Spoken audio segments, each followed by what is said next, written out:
Watch it because you will get the Wasp fans onto you. I mean, they're very beautiful. But I mean, I did read a book. In fact, you love wasps? No, I wouldn't go that far.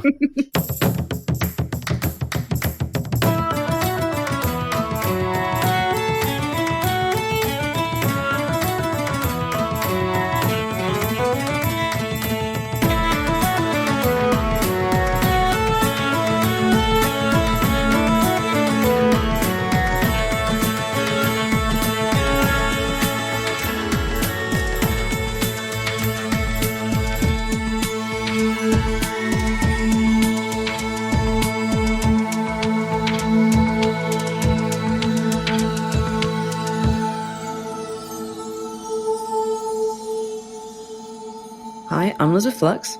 I'm Ben McKenzie.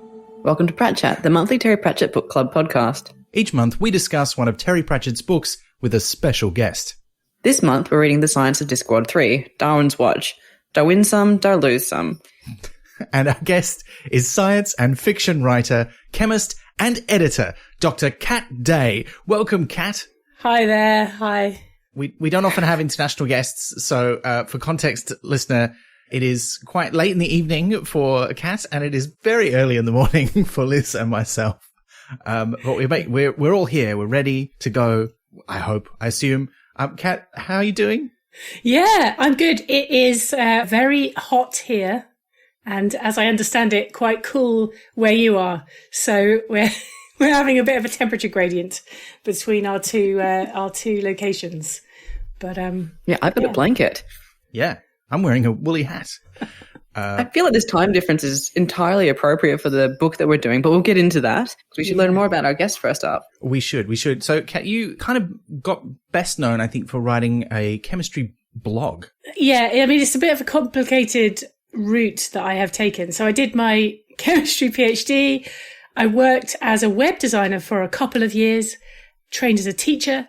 And then I started getting into science writing, and I started writing my blog called The Chronicle Flask. I started picking up more and more writing work, editing work, and eventually I quit teaching. And these days I work as a medical editor.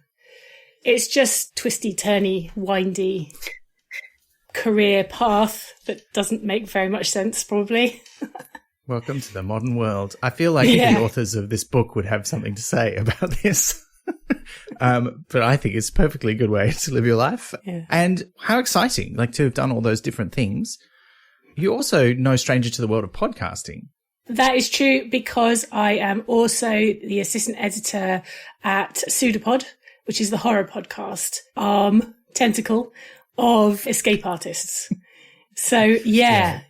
Pseudopod is amazing. I mean, I would say that. Obviously, I would say that. But please go and listen to our episodes, because we put out some amazing episodes. We get some really wonderful stories. I know sometimes people think, oh, I'm not, horror. I'm not sure. But I think our output is really, I think it's just a really interesting mix of stories that we put out. So we have just some great, great things. So, yeah, please go and check them out. Yeah, it just really covers a gamut of different sort of horror genres. And audio horror is a whole thing unto itself. Like, you can be really creepy without having to be, like, gory or awful. It's great. Yeah, I mean, we do sometimes have episodes where we feature a certain amount of gore, I guess, but we don't do anything that's kind of jump scary or anything like that. Mm-hmm. That's not our thing. It's more subtle, kind of subtly disturbing, thought-provoking, here is a story, and underneath that, can you see how it's reflecting on the world kind of thing, which I just love, which kind of fits in with Terry Pratchett, doesn't it? Because that's what he was doing all the time. So, it all comes together really in the end. Yeah. Speaking of Pratchett, how did you come to read his stuff? You know what? I asked my mom about this because I was trying to remember, but she couldn't remember any better than me. But I know that she gave me The Colour of Magic and the Light Fantastic. And I think I was about 14. And I think it was about 1989, which is a very long time ago. I love this because this is very similar to my story. So this is obviously is a time before the idea of young adult literature sections in book shops. They didn't exist. So obviously you could buy children's books and then you could buy adult books. and there wasn't really that much in the middle. So I think she was looking for books for me, and she just picked them up because of the Kirby covers. Huh? Because of those Josh Kirby covers, right? Because they had those bright cartoon-like covers. And she thought, oh, that looks interesting, you know? So she gave me those to read, and I read those and I liked them. And then she picked up The Dark Side of the Sun and Strata. So I read those as well. And I'm pretty sure that is the way round I did it, because I remember noticing the reference to the Discworld in Strata, reading that and thinking, oh, I see. Right. You know, so yeah, I was aware that those books had come first, but then I was like, oh, right. Yeah. Oh, now it's all coming together. And then obviously Equal Rights, which is, I think if you ask me, I'd say Equal Rights is my favorite, just because I think it's the book where the Discworld that we came to know really comes to life. And then actually my mum ended up buying most of the books for me, just in order. So every time a new book came out, she would just buy it and give it to me. So that's the dream. Yeah. So I have got them all on a shelf. The first few are paperbacks, and then after that it's mostly hardbacks. And they are in pretty much as they were published. So it's a mismatch of just kind of different covers and different styles and all that kind of thing. And actually, I just really love that, because it's like a history. It's like a little timeline of how the books appeared, you know, and what they were like. And, you know, when it switched from the Josh Kirby covers to the Paul Kidby covers and all that kind of thing. So it's all in there. Yeah. Picked up the Carpet People when it was reprinted in 1992. And somewhere along the line read the Bromeliad trilogy and the Johnny Maxwell series. So yeah, I mean, they're just all, I've just got this massive shelf in my lounge that just has every single book in publication order. It'd have to be a really long shelf. It is. It goes all the way along the room. We've got a big bookshelf that goes all the way along the room, and it is the length of the room, and it's all Terry Pratchett books, novels, and a few other bits and pieces like the odd jigsaw and maps, scripts, the Stephen Briggs scripts. It's all just there, sitting on the shelf. Would love to see a picture if you're happy to share one at some point, because that sounds amazing. I might have to dust it, but yeah. I'll take one and send it, yeah. Well, we love a good shelfie, you know. But it does, Yes. I mean, it sounds like you're going to have to do a panorama to fit it all in. Yeah. Yes, I might have to. It won't fit in a photo. I might have to video it. Can you even look at it all at once, or do you have to sort of? Well, no, I can. Yeah, I can see it from here, but it won't come out on a photo for sure. Yeah. Oh, wow. Yeah. That's very cool. That is very cool. We should get on to the book we're here to discuss today. We should. Which is, of course, Because it is a lot of book. it is a lot of book. But I think as when we did the second one, I think we kind of realized that we can't get into every bit of science that they discuss, although this one's going to be a little bit easier to do, for various reasons. But we'll sort of summarize that for you listeners. So don't expect us to go into every nook and cranny. We just don't have time, even in a long podcast like this. But we should start, as we traditionally do, with a reading of the blurb. Roundworld is in trouble again, and this time it looks fatal. Having created it in the first place, the Wizards of Unseen University feel vaguely responsible for its safety. They know the creatures who lived there escaped the impending Big Freeze by inventing the space elevator. They even intervened to rid the planet of a plague of elves who attempted to divert humanity onto a different time track. But now it's all gone wrong again. Victorian England has stagnated, and the pace of progress has slowed right down. Unless something drastic is done, there won't be time for anyone to invent spaceflight, and the human race will just be another layer in the bedrock. Why, though, did history come adrift? Was it Sir Arthur J. Nightingale's dismal book about natural selection? Or was it Mr. Charles Darwin, whose best-selling Theology of Species made it impossible to refute the divine design of living creatures? Either way, it's no easy task to change history back, as the Wizards discover to their cost. He's got to write a different book. And who stopped him writing it in the first place? What went wrong? The answers to these and many other questions lie within Darwin's Watch, where yet again Terry Pratchett, Ian Stewart, and Jack Cohen have created a winning combination of science and compelling Discworld fiction. Well, we'll be the judge of that, Blue. Thank you very much. But it is weird that it's not weird, but it does feel a bit like another go at a similar plot to last time, but I think different. And I'm just going to come out and say this up front. I was a bit worried because I hadn't read the third and fourth ones before. And when I came to this one, after having read the second one, I was a bit worried because I did not like the second one very much. We talked about this a bit on the podcast and a bit more in our subscriber-only bonus podcast. But whereas the first one was a sort of excuse to visit lots of different kinds of science, the second one seemed so focused on having a barrow to push. Like, we have this idea we really want you to agree with. We're going to talk about it constantly. And I felt sort of went off the rails a bit and was a bit mean. Like, this was something we sort of discussed. It felt quite mean in the way that they talked about some things in the second book. So I was worried about this one. And I think it does start a little bit with that tone in the science section, but it did win me over, I will say. I actually enjoyed this a lot more than the second one. So I'll just say it up front because some people don't want to wait till the end to find out whether we like the book or not. Are there any general things you want to say about it before we get into the nitty gritty? I just want to quickly flag up chapter 20 because it has that anecdote in it where Jack Cohen, who is a biologist, is in the audience where some astronomers are talking about life in the universe, aren't they?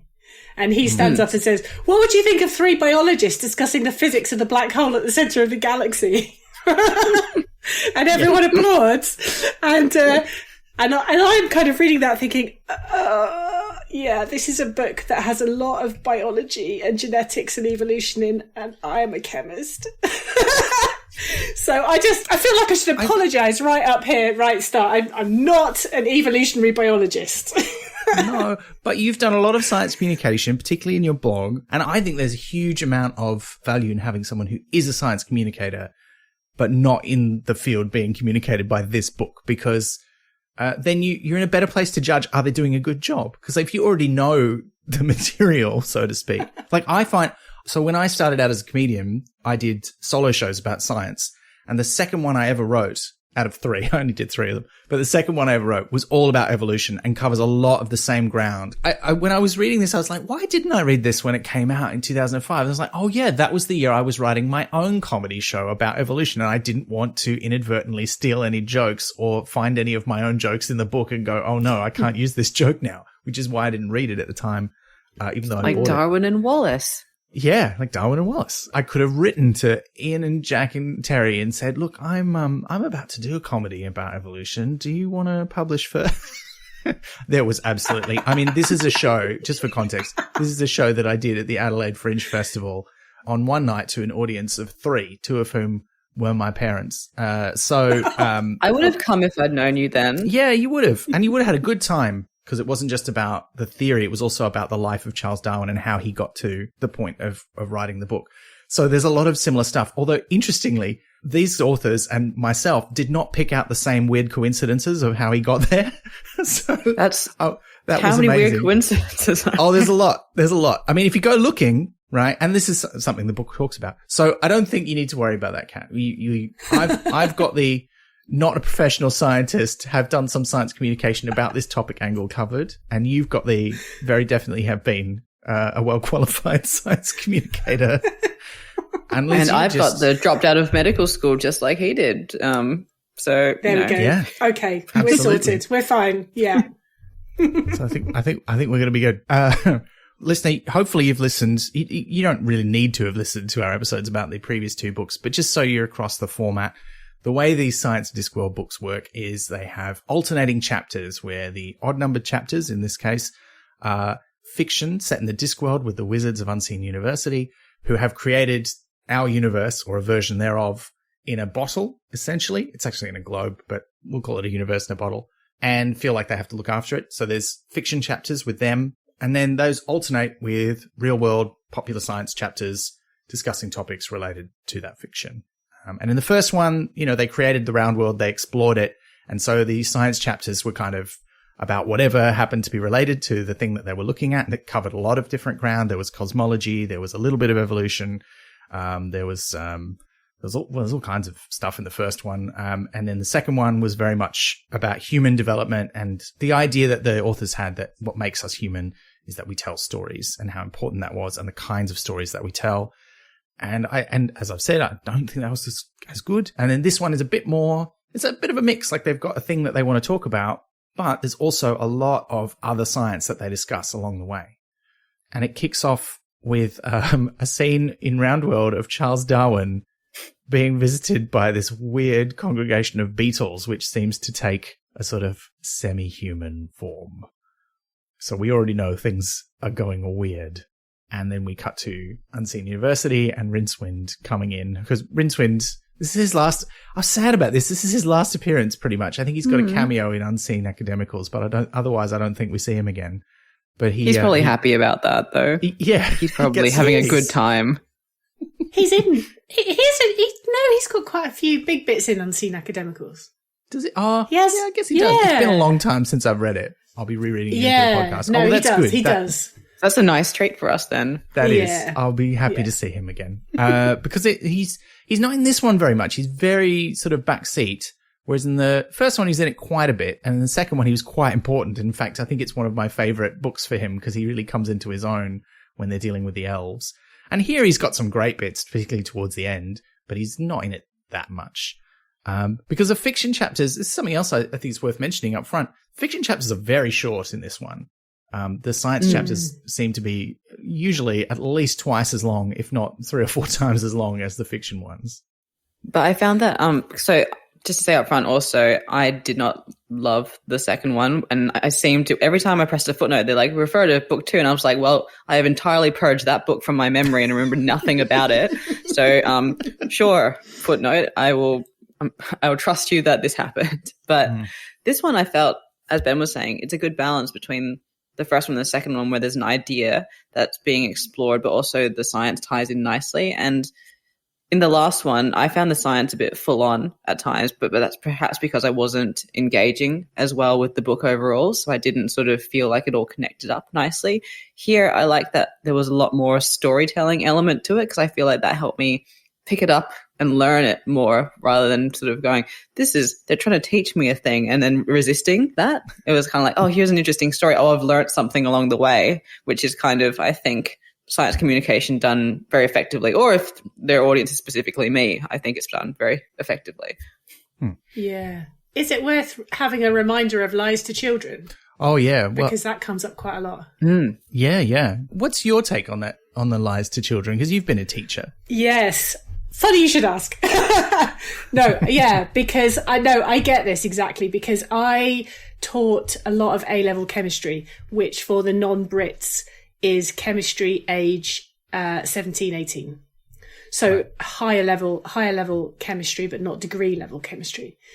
Like VCE or HSC level for Australian listeners. Yeah, probably. And this sort of idea of lies to children, which is, so the way they explain lies to children is it is the things that you tell children about how the world works that are not strictly true, but they are true enough. And the children need that kind of version of the explanation in order that they can later understand the more difficult and hopefully slightly more accurate explanation. So they call it lies to children, and they say, we know people get a little bit upset about the word lies, but we don't mean it in a derogatory sense. We mean it in a light-hearted, jokey way. We're not sort of suggesting that you're really lying. It's just that you do necessarily have to oversimplify things. And it did come up for me as a chemist a lot, because we obviously naturally we talk about particles and atoms a lot in chemistry. There's a surprise. And, you cannot teach atomic orbital theory to 11-year-olds. No. So obviously, so what you have to do is you start with this idea that everything is made of particles and they're like little balls. And then, you get up a little bit older and you start talking about electrons and protons and neutrons. And you say, okay, well, the electrons have to go round the nucleus. There's a nucleus in the middle and the electrons have to go round the outside. And the electrons go in layers. That's sort of a bit true. It's not exactly like that. But, again, it's a lie to children But it helps because then later when you say, all right, energy levels, atomic orbitals, it allows, they've got something to hook that on. So it just allows you to build up those concepts in layers. And so this is what the authors in this book are sort of saying. They say the profession of liar to children is a teacher, and that they are the writers of liars to children, because they're writing, they're the sort of writers, the science communicators. So yeah, it's an important idea. It's that kind of, I'm not lying to you, but it's more complicated than this, but this is close enough. Do you think they do a lot of that in this book? Well, I'm not an evolutionary biologist, so I'm not strictly sure. The bits on geology look pretty solid. I was... They rocked, in fact. Yeah. Oh, here we go. Now the podcast kicked off. Oh, no. It's got layers. There was a little bit, actually, where they was talking about zirconium, where I kind of blinked a bit and went, So, yeah, I think there probably is a little bit of lying to children going on to just smooth off the edges.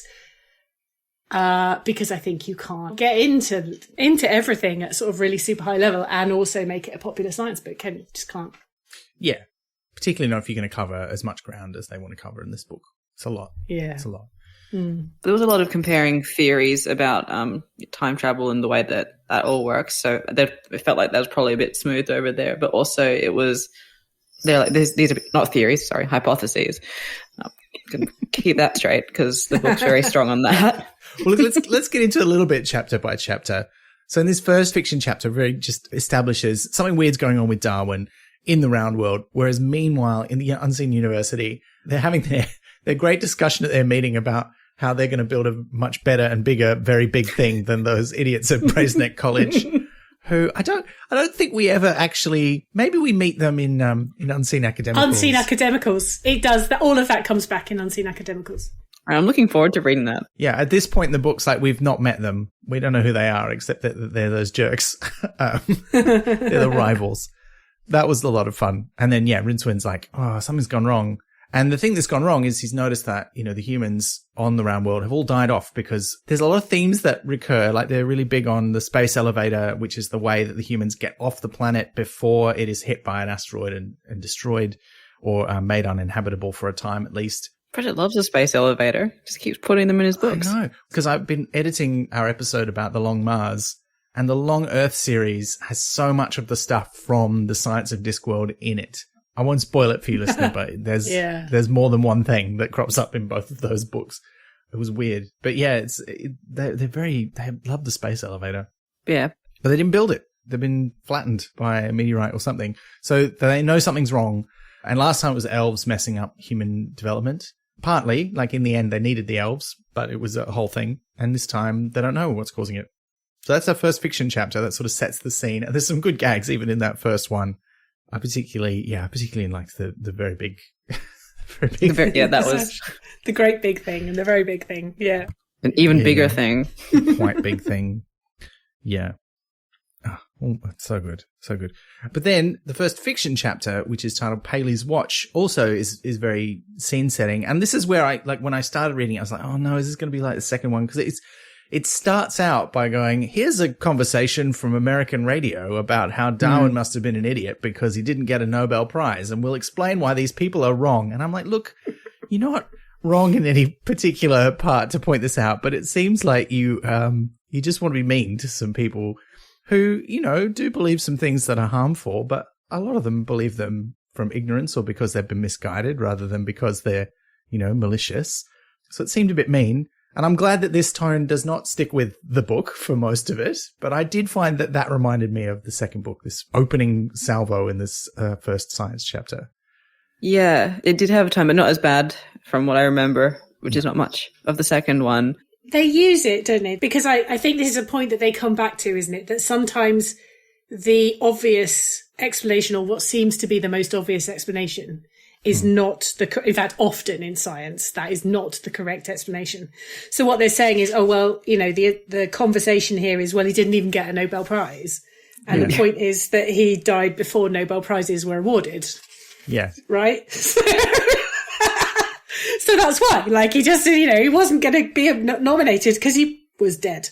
And they're just, they're just making that, I think they're just using it really to make that point that sometimes you can look at a thing, and people often do this. They look at a thing and think, well, it must have happened because of this. And particularly with evolution, it's tempting, isn't it, to say, well, something's changed. And we're seeing that those changes are being passed on to offspring. And so it must have happened in this way. I mean, there's not to get into sort of future chapters too much, but they kind of talk about those ideas. And actually, it turns out it didn't work like that. It wasn't like that. The obvious explanation is the wrong one. There's a sort of underlying, more complicated thing that you need to get to by poking around through a bit more information. So I think that's what they're doing in that first little bit there. Yeah. It's like an Occam's eraser. Yeah. Yeah. And they don't do too much of it. I think just because it was front loaded with a bit of, haha, aren't these creationists kind of dumb energy, it felt like, oh, is this going to be a mean book like the last one felt a bit mean? And it wasn't. It didn't stick with that too much. And I think, yeah, you're right. They do use it to make a point.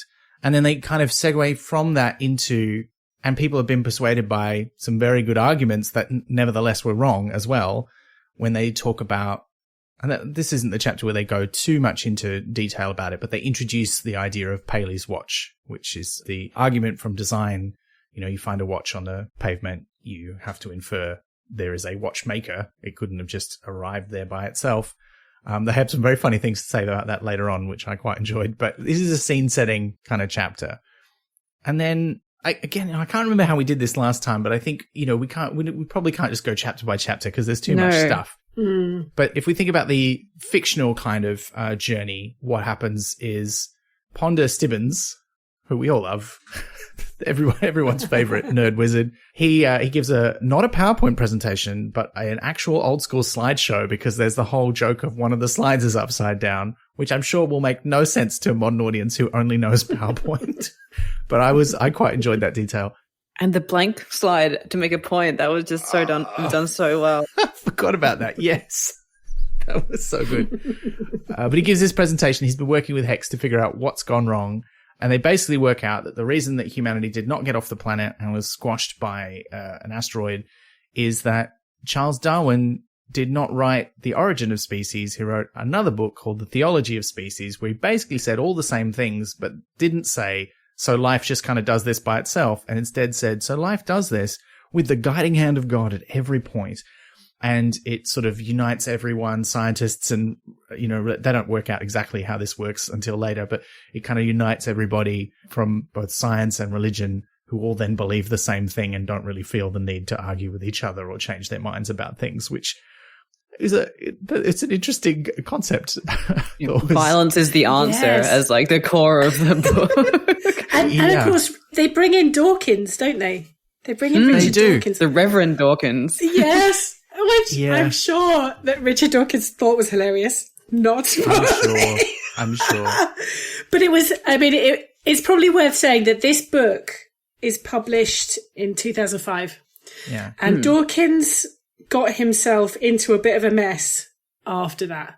So when they wrote this, because he's become quite a controversial character since, hasn't he? He said a number of problematic things. But at this time, it's just a little gentle sort of joke that they've made the very prominent atheist a religious character, which is just a little bit hilarious. But then I think perhaps with modern eyes, it reads slightly differently. But yeah, maybe a little bit. I think also, there's that gag that even in a universe where everyone believes God had something to do with evolution, Richard Dawkins is still the voice of reason about that, which I think, particularly at the time it was published, he's the one you would go to. I mean, his early books about evolution are really good. He just kind of ruined it by being a jerk, frankly. Yes. Anyway, they don't know why this has happened, why history has gone wrong. They don't know why Darwin has written the wrong book, but that's what they've got to try and fix. And so the rest of the book consists of them trying to fix that and being thwarted. To summarize that plot, and we'll get into some of the details later, but they figure out that there's 10 important things that have to happen in order for Darwin to write the book. So they go into Roundworld history with Hex's help and fix those things so that they go back on track. And almost as soon as they've done that, there are then 2,500 or more reasons why he hasn't written it. And they're like, what the? And Ridcully goes off his nut. He's like, this is not happening on our watch. And they send every wizard in the, sorry, I didn't mean that one. Did it anyway. They send everyone from the university back in to fix all the thousands of things and eventually work out that it's the auditors of reality who are trying to make this universe a bit more orderly by removing humans from it. They hate humans. They really do. Okay, Thanos. Yeah, rough. And eventually they manage to defeat them, but along the way accidentally bring Darwin into the Discworld, where he sees a few things that freak him out. One of which is the god of evolution, who sneaks into Roundworld. He's the Beetle Man at the start to try and, claim credit, which is a part of the Auditor's plan to disrupt his thinking and make him write the wrong book. And eventually they put things back on track, and it's all good. And that's a very high-level explanation, but I think the fiction chapters are so slight. I think we'll come back to some of the details where we want to reveal them, but that's, an overview. And then in between, the science chapters explain those things. Chapter 4 is the one that really gets into the weeds and explains the version of, not evolution, but of life's origins that Paley wrote about. The whole... Paleontology. I love... That is just such a good title, isn't it? Paleontology. Yeah. The chapter titles are so funny. You think, surely someone must have thought of that before, but apparently not. I want to do a whole book on that. Yeah. It's very good. I really like that chapter because they sort of break down a lot of the things that I end up talking about in my show as well. So there's Paley's argument from design. They talk about the biases that it comes with. I really liked the bit in that chapter where they were talking about, he thinks it's so important that if you find a watch, there must be a maker. But what about the watch's owner? He doesn't talk about that. Yeah.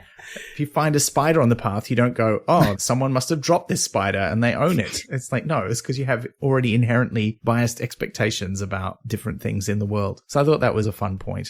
Is that why no one ever returns my spider to Lost and Found? Yeah. Yeah, they don't infer an owner of the spider. That was great. I like because is this the bit where they get into the kind of go, because Paley says, well, you wouldn't think of it as just a rock that might have lain there forever. And they immediately go, rocks are cool. Let's talk about rocks for a few chapters, or a few pages rather, sorry, and explain to you why rocks are actually awesome and stop dissing rocks. Yeah. Which is just really lovely. And it's just a fascinating thing that's his throwaway, oh, this is just a nothing, but it's actually, Yeah. Rocks are amazing! Yeah, no rock in the history of the world has just been there forever. Like, it got there somehow. Yeah. Have a bit more curiosity, Paley. Thought that was great. Yeah. And I also like that they're like, and then he concludes with the thing we all saw coming from the beginning. I'm like, yes. Yeah. People knew what it was about. The next science chapter 6, which is called Borrowed Time, talks about the many worlds theory briefly. They come back to that later. The nature of time and time travel and how that changes in the real world and in fiction, how time travel works in the Discworld. And they introduce the idea of Minkowski's space-time, which they use again when they're talking about how you might actually build a time machine that works in the real world, or at least how it might function from a theoretical physics perspective. And so there's a lot of big ideas. Yeah, they get into warping space. It's that link to Star Trek, isn't it? That idea of building a warp drive. Yeah. Oh, they get into it later, which is great. Yeah, the sheer amount of energy you would need to do it is just mind-bogglingly enormous. But there's also a lot of references in this chapter to Thief of Time. Yeah. So there's a lot of stuff here about the procrastinators and slicing time and these ideas and all of that kind of thing. And it all kind of comes together. And I love the fact that it all kind of comes together like that. It all, you sort of see it all fitting into one big, nice picture. I like that. Yeah. It was kind of missing from the second book from memory. There's not as much of it in there. But this one, like the first one, does like to refer to the Discworld and uses Discworld stuff as examples, which I think is great because they know who their audience is for this book, right? It's not people who don't know what Discworld is. So later on when they're talking about set theory and they're introducing the idea that you can define what a number is by saying, well, it's a set of things. When they're giving like an an iterated example. One of them is the elephants that hold up the Discworld. And you're like, yeah, of course. Why wouldn't you use that? And then even when they're using like the 7 colors, they're like, doesn't make any sense to have indigo and violet. We're going to shove octarine in here. Don't the trolls have basically that counting system because they got a base 4 number system, so they could be counted by elephants. Yeah, that's true. I never thought of that. Yeah. That's a great link to this. Thank you. I mean, there's so many little things like that where you think, and Terry Pratchett knew that. There are, I mean, I always smile every time I see a little reference to redshift in any of his books, because he liked to throw that in, you know. So every time anyone is travelling fast in his books, in Thief of Time, as the sweepers are moving faster and faster, slicing time into smaller and smaller pieces, everything gets bluer and bluer and bluer. So I like those ideas. I just like, you know, you think Terry Pratchett knew all this stuff, and he just casually just tossed it in, you know, and most people probably you just miss it. And then every now and then you sort of think, oh my God, he knew that. You know, I think there's a weird I think there's a total mix of his writing of where stuff that he already knew that he just got in there somehow. And then stuff that he discovered when he'd do all that, because he did heaps of research for most of his books. Yeah.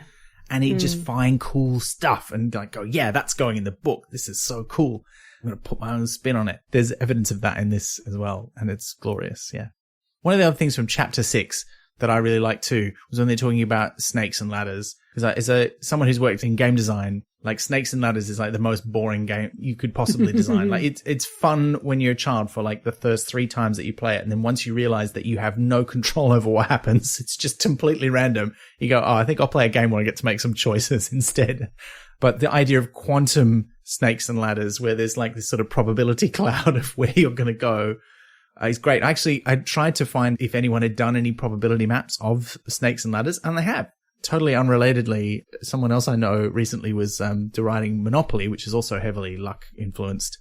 And ruthlessness and psychopathy influenced. Well, yes, but they also talked about the fact that going first is a massive advantage in Monopoly. And at every player count, the first player has a much higher chance of winning than everyone else. Well, it reflects the underlying sort of morals of the game, though, right? It's like if you have a leg up in life, you can get a Monopoly. Yeah. Yeah. I think we'll be coming back to that when we get to the final chapters of this book, actually. Yeah. But yeah. I haven't played Monopoly since school. I used to love Monopoly, and then all my friends one by one stopped. They refused to play it with me, and I was like, why? And now I understand. So, funnily enough, I was playing it literally the other weekend at a friend's house. And are you still friends? Yeah. we kind of ended up at sort of 1 a.m. going, oh, right, that's it now. But the point that we made at the start was that if you play Monopoly strictly by the rules, it's over a lot more quickly. Yeah. And no one does. No, yeah, this is it. The reason people have Monopoly games that go on for weeks is because they have all these sort of strange little rules. You know, every time you pay a tax, you put it in the middle and then you get it if you land on free parking, or, you know, all these little things which basically just end up extending the game because everyone has too much money and everyone has too many houses and it just gets silly. Yeah. Well, it's like representative of something. But well, it is. It's like the idea that, you know, oh, if everyone had more money, then capitalism would be fine. It's like, no, it just lasts longer. The downward spiral takes longer. You know, it's worse. And the crash is bigger at the end. Yeah, the crash is bigger because you go higher up, so you've got further to fall. Yeah. It's awful. Interestingly, modern editions of Monopoly, it's still a terrible game. I don't like it. And you should, if you haven't learned the history, listener, of Monopoly, it's well worth reading up on. There's some great podcasts about it. I'll find a couple and link them in our episode notes. Cause it started out in life as a game called the Landlord's Game, and it had 2 sets of rules because the point of it was to show that capitalism was not a great idea, but this other method of taxation and distributing money was much more equitable. And in the alternate set of rules, which did not become popular, you know, what happened was if you improved a property, everyone in the game benefited, and it became a more cooperative kind of experience where someone still won, but everybody ended up with a, you know, something at the end. Whereas in the version that got popular, you trashed your friends. And it's an interesting history. It's well worth reading about. But the modern editions do have an extra set of rules, like not only the standard rules that nobody plays by because nobody learns from reading the rule book because everybody has played Monopoly, so they just teach it to other people and pass on their house rules. But it's like some sort of evolution. No. Yeah. Yeah, it is. It very much is.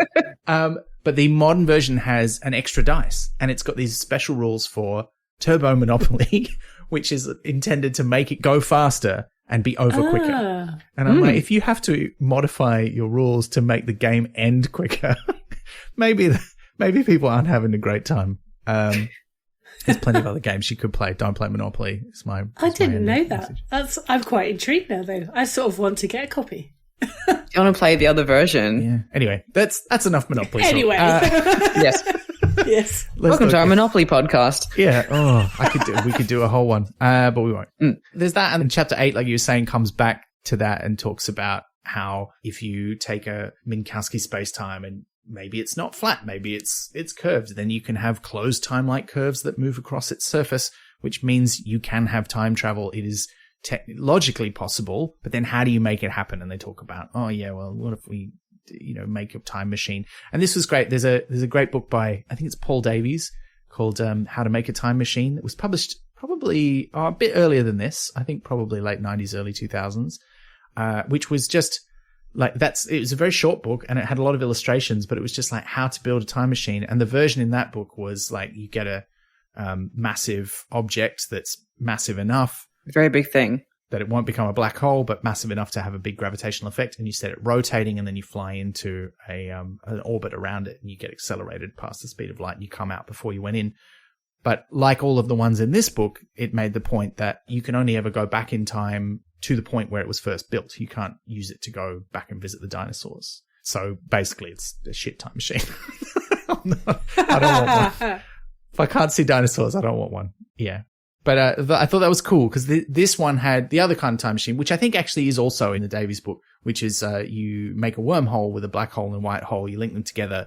You have to stick a bunch of, exotic matter or something in the wormhole to stop it from collapsing.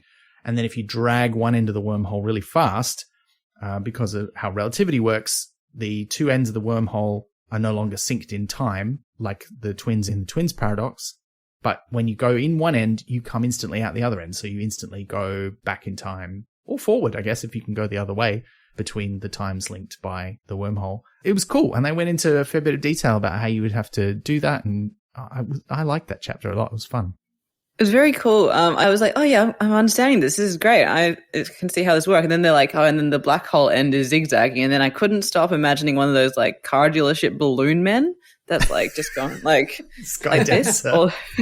And I was like, it's made this very serious thing quite silly in my mind, but I did really like it. It just really shows that there's that period of time where they kept making space movies like Interstellar and Gravity and stuff where they're clearly like tapping into all of this and like really into it for like a 5-year period, and it sort of dried up for a while. But yeah. Yeah, and then the sort of the space movies after that have been a bit more gritty, like The Martian, where it's like there's no time travel or anything like that, and they take a long time to get to Mars. Like it's very realistic, real world, rather than something like Interstellar, where it's like we're gonna go to the end of the universe, find a black hole, and weird stuff happens. I won't spoil. I'm going to stand behind a bookshelf and explain the plot over and over and over again until you've understood it 7 times. But yeah, not a fan, Liz. Well, isn't like when I was watching it, I'm like, this is good, but then they kept hammering the same point home, and I'm like, no, I understand it, and then they still, so I felt like it over-explained its thing, or like reveled in its own intelligence for a little bit too long. But yeah, it's the author who has done their research and they intend to tell you. Yeah, I think this book avoids that, right? I think yes. They're not talking down to you, like they are explaining things that they expect you probably don't know. But they're going, look, we're going to trust that you can keep up. Here's our explanation of this thing. We've only got a chapter to explain it to you. Every now and then they say things like, we're leaving out some details here, or this is a bit simpler than the real truth. Like there is a bit of a lies to children thing going on in some chapters more than others. But generally, I think the level at which it's written is, I think they pitch it really well. There are some bits that are a bit difficult and you have to reread them, but not like, oh man, I cannot wrap my head around this. but there are bits where you have to do a bit of the work yourself. And I feel like that's kind of just the right level. Like some popular science books, they feel like they're too simple. Like, I'll just get to the bit where I learn something I didn't already know. Like, clearly I'm interested in science or I wouldn't be reading this book. And other ones are like, I don't have a PhD. I can't understand what you're saying. How did this get published? Yeah. I want to shout out as well. I listened to the audiobook as kind of my revision. And that's narrated by Michael Fenton Stevens. And he does a lovely job. Does he do the whole book, or does he just do the science he does the science. Yes, he does the science chapters, and then Stephen Briggs, with his array of brilliant voices, does the fiction chapters. And it all comes together very nicely. But I really enjoyed it as an audiobook. I actually think it is probably the perfect book to have as an audiobook, because where the science is getting a bit heavy, you can sort of let it kind of skim over the surface a little bit. So little nap. You know, and you don't sort of have that bit where you would have, like you say, where if you're reading it, you kind of, I better go back and reread that. You know, because you're listening to it, you just sort of kind of go, yes, time machines, that's fine. Okay.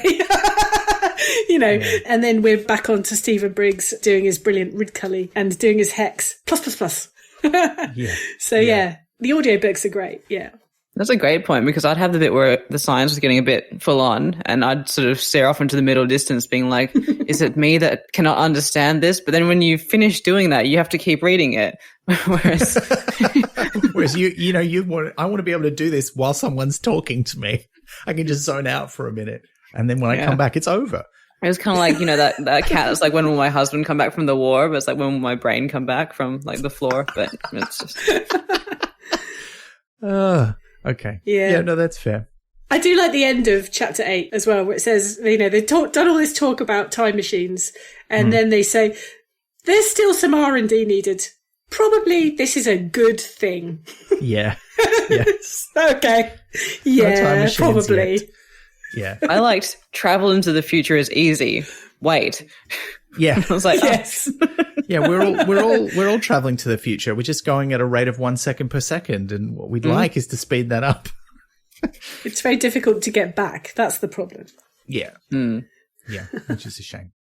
The next science chapter, again, great pun title, Watch 22.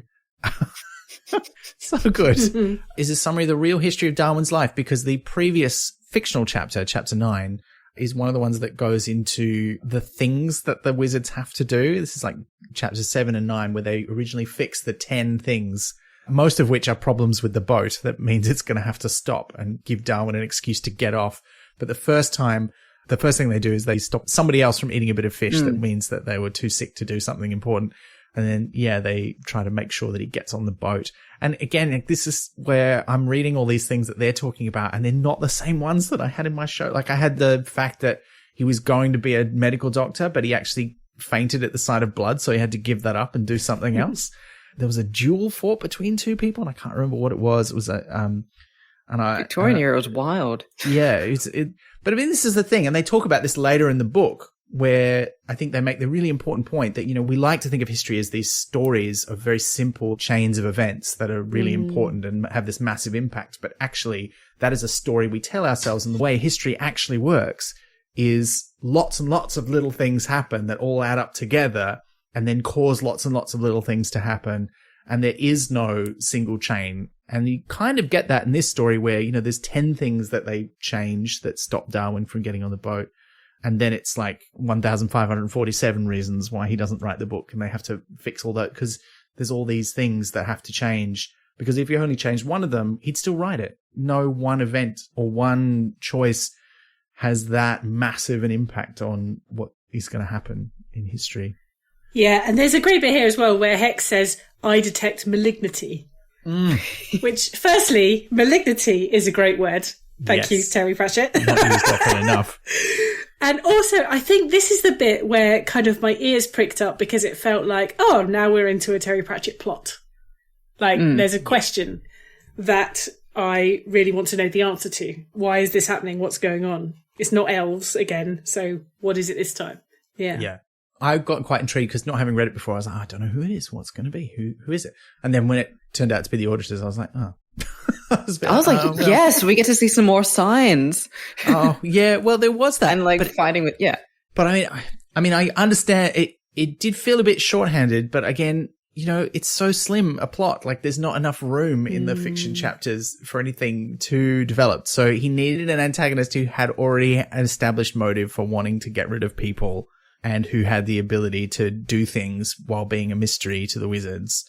And it wasn't a total surprise that it was the auditors, because who else was going to be able to do this without being detected? But I was slightly disappointed that there wasn't some more weird twist to it. Like, I was quite disappointed at the ending. I thought there were some parts of the ending that were great, and then there were some parts of the ending that I thought fell quite flat.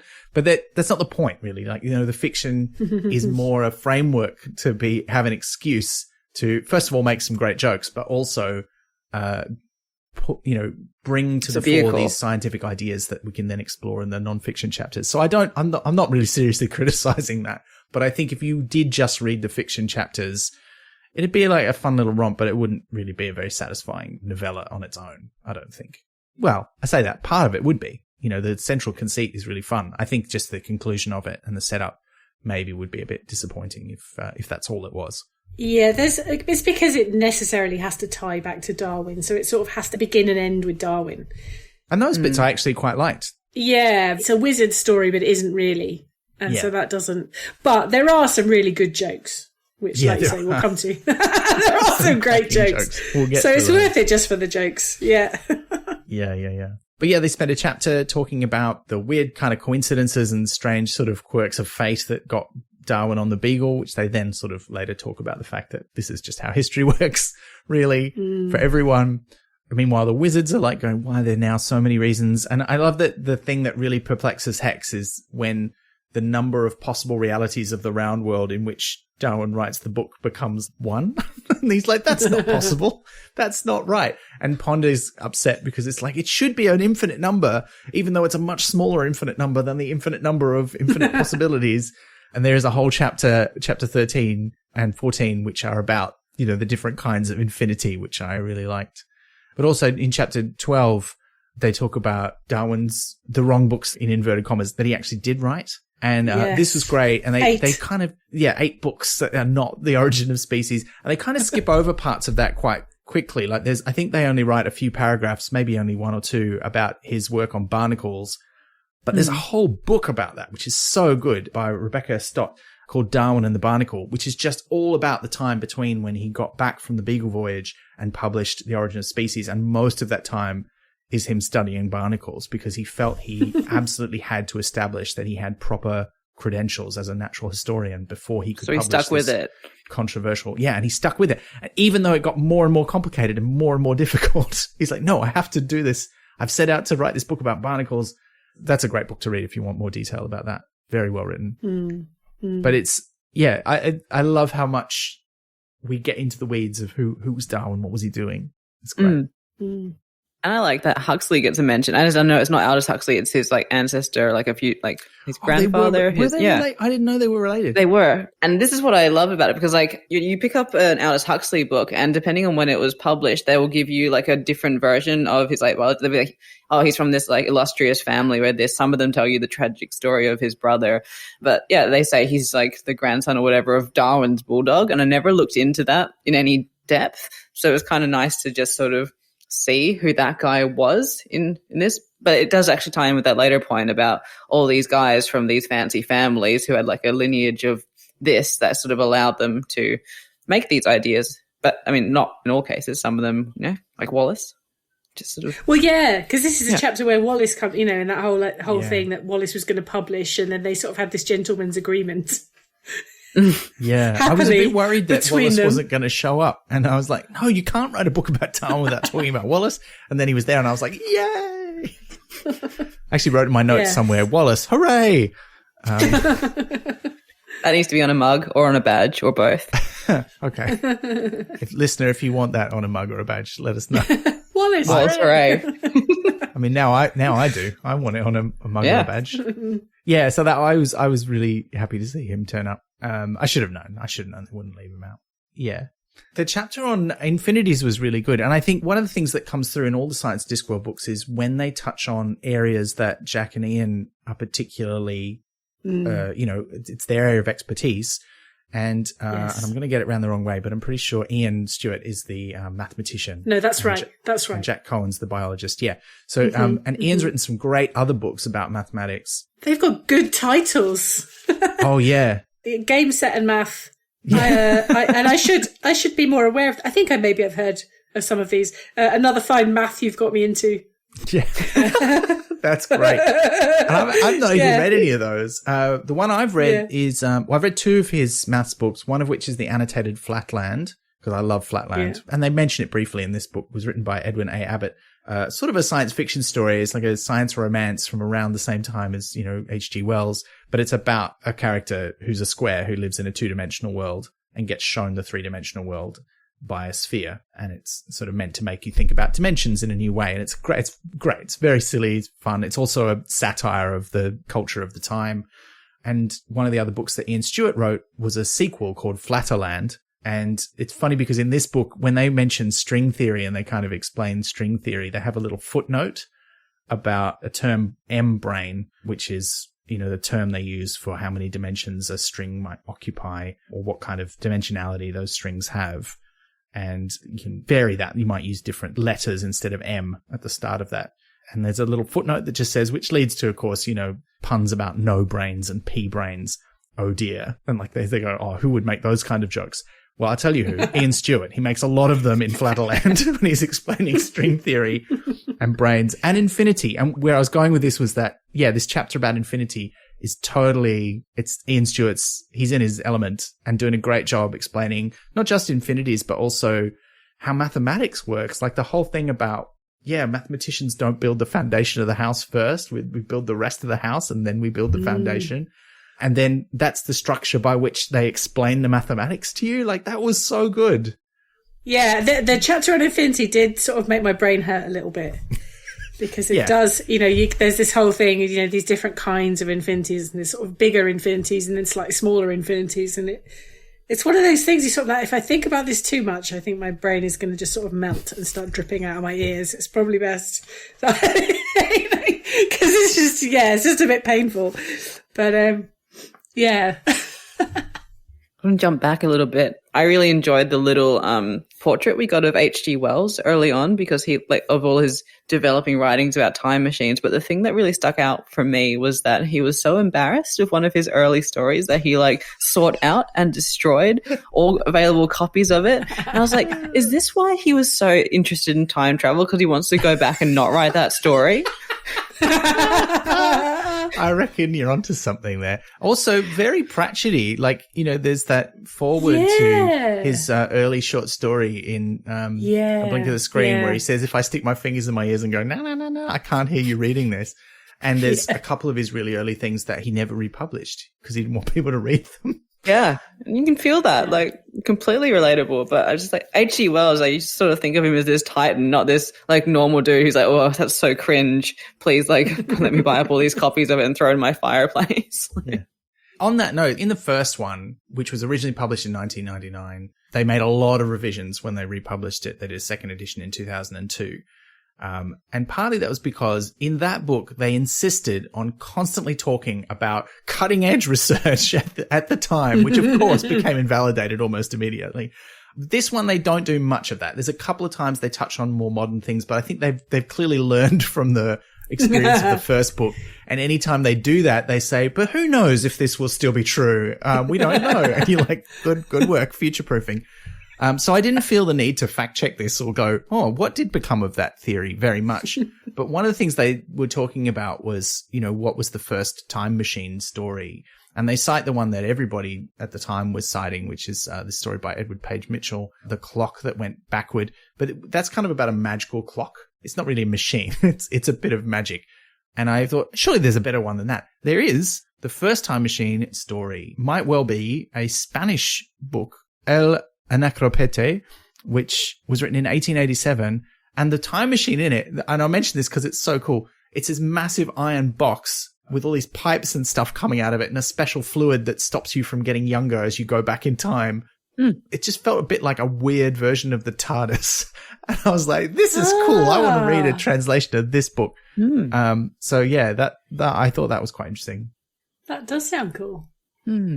But I don't think it was very widely known in 2005. That's just me showing off that I did some research. Sorry, listener. No, I'm pleased to know that. No, but that's an interesting that somebody had sort of sat down and thought, well, how could we stop the aging process in somebody? That's an interesting thought process that somebody's gone down. Well, because it seems like it's kind of like womb-like almost. It's like put them like, but also, I mean, I guess when they do like stasis in a lot of things, you also see them like getting zipped out of a thing and then just like a bunch of fluid comes out. So I don't know. Yeah, well, I think because it's so early, like our idea of how time travel works now is so fixed because once the time machine came out, then the idea was you just sit in a chair in a thing and you disappear from one time and you appear in another one, you get out, no problem. Whereas before that was sort of established, when people were thinking, oh, if you travel through time, like they just had to invent a way, like there was no standard for it. Whereas now, every time machine, I mean, yeah, it might be like the Terminator. Like I think you don't see as much variation anymore, but like, in the Terminator, they have that interesting thing where it's like a globe of crackling energy and you can only send like organic material through it, which is why, Kyle Reese turns up naked and why the Terminator can only go because he's got like a living just flesh. An excuse to show these men that Mr. Universe. Naked. Hey, look, sorry, your clothes couldn't come with you. Oh, it's the science. We're stymied as right. We can't. Yeah, sorry. Also, we could only find you pants when you arrive, but that's okay. Why didn't they send them to a nudist beach that would have fit right in? Into a sauna or something. I don't know. But yeah, but it's rare now that people think of that. They just like, we don't need to think about the mechanics of it. Let's just send you. And that's the interesting part. Whereas I think particularly early on, people are like, oh, well, how do you go to other times? It's like, and the really early writings it's you go in a dream or some ghosts come and tell you things or you fall asleep for 100 years. Yeah, that's a good point. That's a Christmas Carol is a time travel story, yes, right? Time travel story. Yeah. It's just that at the time, anything like that was, you fall asleep or you have a dream. Like a Connecticut Yankee in King Arthur's court, it's hit on the head. And potentially the whole bit in King Arthur's time is just a dream. Like, who knows? It takes most of the book, so it's still interesting. And he doesn't know that. I'm going to write a super conservative time travel book where, like, you actually show up with more clothes on than when you left. You got and just make the signs work. No, you show up and you're just suddenly wearing like 3 more layers and it's just like, oh no, it's just like the world wrapped you in like the clothes. Anyway. There's a short film a friend of mine made, Lucas Testro, which is called I'm You, Dickhead, which is about a guy who goes back in time to try and teach himself to play the guitar so he can pick up chicks in the future. It's very silly. Sounds great. But I want to watch it. But he goes to like the time travel bureau and every time you get sent back in time, you grow a moustache. And if you go back again, it gets bigger. But it's great because first of all, it's very silly, but it serves a practical purpose in the storytelling because you can tell which version of him he is by how big his moustache is. It's very funny. Oh, to bring it back to the book though, can I just say we skipped over the wizards getting in costume for the Victorian era and I liked the librarian. Just like, they're like, oh, it's okay. If lots of hair was popular, then you can just wear your moustache however you want. But also, who was it who wanted to dress like a bishop? And that was the dean because he's like, I'll dress like a bishop, but he's not wearing like, the black shirt and little dog collar. He's like got a mitre and a staff. The full costume. Yeah. Like Bishop of Canterbury kind of outfit. Yeah, there's another bit where they're talking about that and there's just like a phrase about what kind of trousers they were wearing. Because they're getting dressed up and they're sort of looking a bit tweedy is the word. And someone's like, it's very Victorian or at least Georgian. I guess it's close enough. And it was like, oh yeah, this is like when people costume a TV show and there's always someone who nitpicks it and go, you wouldn't dress like that in Victorian. So that's more a Georgian outfit. That's it's like 5 years out of date. And you're like, oh man, it was a really fast time for fashion. It was a really strange breakthrough for me though, when like thinking about costumes when I think I was watching Mad Men and I was like, oh, it's the 60s, but that person's still wearing like 50s clothes. I'm like, of course they would be. I still wear clothes from like 10 years ago or 15 years ago. So like, it's not like, oh, we've moved into the 60s. It's time for skirts to get like narrower and you can't wear petticoats anymore. And I was like, because people, and it's like an interesting thing for character as well, who would get new clothes all the time and who would have the old ones. I mean, that's a good point that's made in the Good Omens TV adaptation. that Aziraphale's clothes are often 50 years out of date. And it's fine. But still really cool. Yeah. Yeah. But he's always, he likes his clothes. He gets clothes that he likes and then he just keeps wearing them. Whereas Crowley is always in the latest fashion. But I also think that's quite a nice idea. You don't, of course, because some personality types would just do that. They just get the clothes and then just keep them. Yeah. Until they literally cannot be worn anymore. And then you're like, well, I'll get the exact same one again. Thank you. Yeah. Well, I think also that works with modern clothes a little bit. But once you go a certain distance back in time, because there's I think this is the phrase I was trying to find. I couldn't find the quote. I'll find it in a minute. But they talk about, it's a standard modern trouser. Well, there's no standard trouser. And it was because once you get past a certain period of time, it kind of all blends together for us. We just think of that as, that's old fashioned. And that could be anywhere from 100 years ago to 700 years ago. Maybe not 100 years ago, more 200 years ago. But, there's a whole period where we don't think about the fashion because we don't really have good examples of it. Whereas if you're looking at something that's from the last 50 years, we look at something and we know at least what decade it's from. And this was a choice they made when they revived Doctor Who in 2005, same year that this was published. They wanted to make it look like 2005. And they didn't want it to date by trying to make it look futuristic. This is where those characters are from. They're from this year. So let's make it look that way. And then when you watch it, it'll be nostalgic. So I've just found it. Shall I read it? Yeah. So it's the start of chapter 15. And it says, it was 1 hour later. Wizards were ranged in rows across the width of the Great Hall in a variety of costumes, but mostly in what might be called early trouser. Yeah. Despite Rincewind's view on nudity, a grubby shirt and pants would pass without comment in many ages and countries and lead to fewer arrests. Yeah. Because that's right, because earlier on, Rincewind turns up naked. He's like, he's a loincloth. It's okay. Oh, yeah, that's right. But he's like, nude people fit in anywhere. You're can't fault you there, buddy. You're right. He's very practical. But how are they treated when they arrive? Because sometimes it's frowned upon. I mean, it gives him a good excuse to run away, I guess. And people might be less inclined to follow him. Who knows? Yeah. But to do a not very tidy segue, speaking of Doctor Who, do we want to sort of talk about how this fiction part ends? And because it really reminded me of that Van Gogh episode, the one that makes you cry every time. Oh, so it was just kind of, because after speaking of Rincewind, they give Rincewind the really difficult assignments because they're like, you're experienced in adventures and stuff. Because by this time in the narrative, he's been through everything up to including The Last Hero. Where he goes on the mission to save the disc by dropping off the edge of it, and he's come back. And so they're like, you're experienced at adventures. You go and do the hard stuff. When the wizards are in Roundworld, they have to say, return me, Hex, is their little code phrase. And they're told to write it down in case they think they might forget it, because they're wizards. They're very forgetful. But that's important for later. Yeah, and Rincewind, he saves Darwin from a swarm of wasps. And I like that wasps were the enemy because I hate wasps. And they're awful, awful creatures. They're mean to be. And it also, there's a lot of stuff about parasitic wasps, isn't there? So that's why, yes. Oh, yeah. There's a great line about, it's not because, they're mean. It's just because they can parasite. So why wouldn't they parasite? Yeah. There's things for them to be parasitic of. So why not? Yeah. It's, that idea that, why would a creator create parasitic wasps? If you're sitting there creating all of the life on an entire planet, why would you come up with the idea of parasitic wasps or creatures that sort of lay their eggs in other things so that they can eat them alive and then explode out of them later?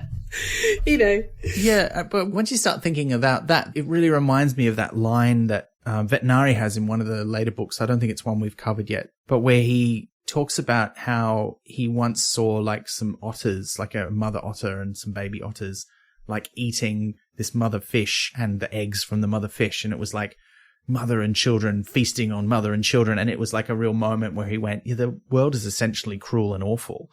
It struck me when they were talking about the parasitic wasp in this book, because I'm like, well, that is awful, but is it really more awful? I mean, it would be to us if we imagine it happening to us, but is it more awful than creatures eating other creatures, which happens everywhere? Lots of creatures do that. Why are we picking on the parasitic wasps? Oh, just because they do it from the inside out. You're the one who said you hate wasps. And it's because we hate wasps. And I like wasps. I don't hate wasps. I'm just going to put it out there. They're very important pollinators. Look, They also... Sorry. Gets up on a small soapbox. It's fine. I say it. Starts off. I say it Arguments I say it for the humans go better. Is the whole point of the book? Not the whole point of the book, but yeah, it's true. Disagreement. It's true. I mean, look, wasps are fine. I like to hate them for comedy purposes only. In real life, I do not trap wasps. Yeah.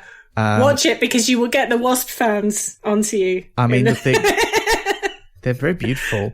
But I mean, I did read a book. In fact, you love wasps? No, I wouldn't go that far. Let's not go that far. I like bees. I think that's why I don't like wasps, because they're mean to bees. They do attack beehives, that is true. But they're very clever about what they do. They are. I mean, all creatures are. Their nests are beautiful. I mean, you don't want to find one in your house because it's a bit of a problem. But they are very beautiful. They are. And I mean, look, this is the thing, is that all creatures, all life forms on the planet, like, they form part of this massive web of life, and you can't really get rid of any of them, and none of them are particularly awful, except maybe human beings. But, we all have our favorites. We all sort of, identify more with some creatures than others. And I think that's what's happening with Darwin, when he's struggling with, is it okay to write this? Would God have done this? How does this relate to God? The things that trip him up are the creatures where he imagines them from a human perspective. And it's like, if a human being brought up their young by horribly eating other human beings from the inside out that were still alive, it would be the most horrific thing I can possibly imagine. And there's a wasp that does that to spiders, but that's how they've evolved. That's their niche. That's how they've found a way to survive. And if there was a better way for them to survive, then that, like other wasps do, they would do something different. So it's not the same, but it's easy for us. This was a revelation I had when I first had a pet as an adult that died, is that I realized that the reason that's so awful for us is that we don't know what it's like to be a dog or a cat or a mouse or whatever. We only know what it's like to be a human being. Yeah. So when we have a creature with us that lives with us, and we can only relate to them as if they are another human being, and that's how we think of them internally, not literally, but on a subconscious level. And so when they die, it is like a person dies, because to us they are a person, even though their existence, their internal life is completely different. Yeah, well, that's humans telling each other stories again, isn't it? That's what we do. Yeah. Yeah. It's narrativium. Telling ourselves stories in our own brain. Yeah, narrativium. We haven't mentioned narrativium. I went looking for narrativium, actually, because I wasn't sure if it was in any of the other books or if it was just a Science of the Discworld concept. But I'm pretty sure it is just a Science of the Discworld concept. Is it in a footnote? It does turn up, like the word turns up, but what it means is different in the Science of Discworld books. So in this, it's kind of like a fundamental sort of force of the Discworld universe. Well, it's an element. It's an element, isn't it? Because, and well, they describe it as an element, but they mainly do that so that they can do the joke that, it's not one of the standard 5, which are earth, air, fire, water, and surprise. Yeah. You see? So they and peppermint.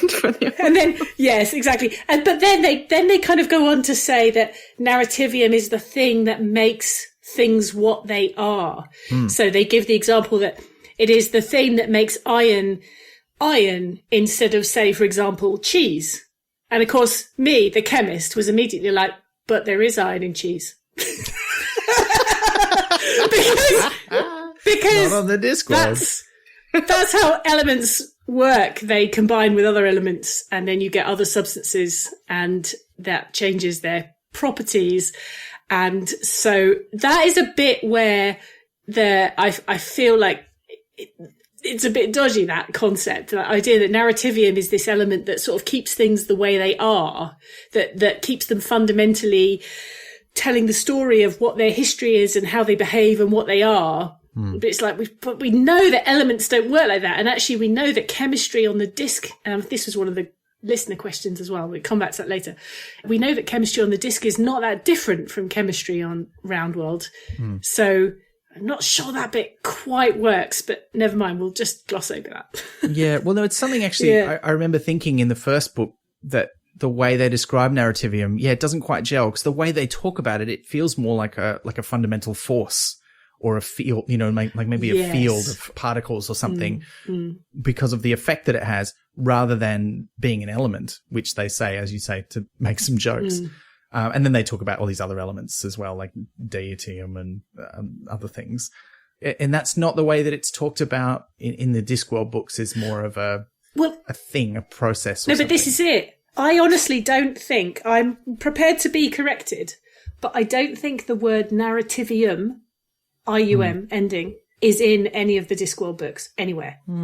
I think so. We have the concepts of narrative causality and narrative other things, and possibly narrativia, but I don't think the actual word with that IUM ending, that kind of elementy like ending, narrativium, I don't think it's in any of the other Discworld books. I did go looking and I couldn't find it.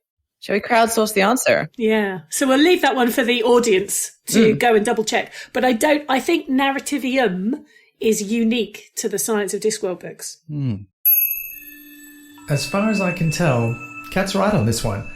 The concept of narrative causality certainly appears in the books, most memorably in Witches Abroad, but it also appears in Jingo and, though it's not named, in many other books. I mean, the 1 in a million chance which crops up 9 times out of 10, I think that's pretty much the same thing. But the more sciencey sounding narrativium, only in the Science of Discworld. If you know any better, please let us know. It's not actually all that easy to search every single Discworld novel. I mean, look, there's so much to talk about. I wish we could talk forever, but we have to make the podcast a reasonable length. So let's talk briefly about some of these other science chapters. Chapter 16 I found really interesting because once the number of things they have to change to get Darwin back on track multiplies, becomes huge.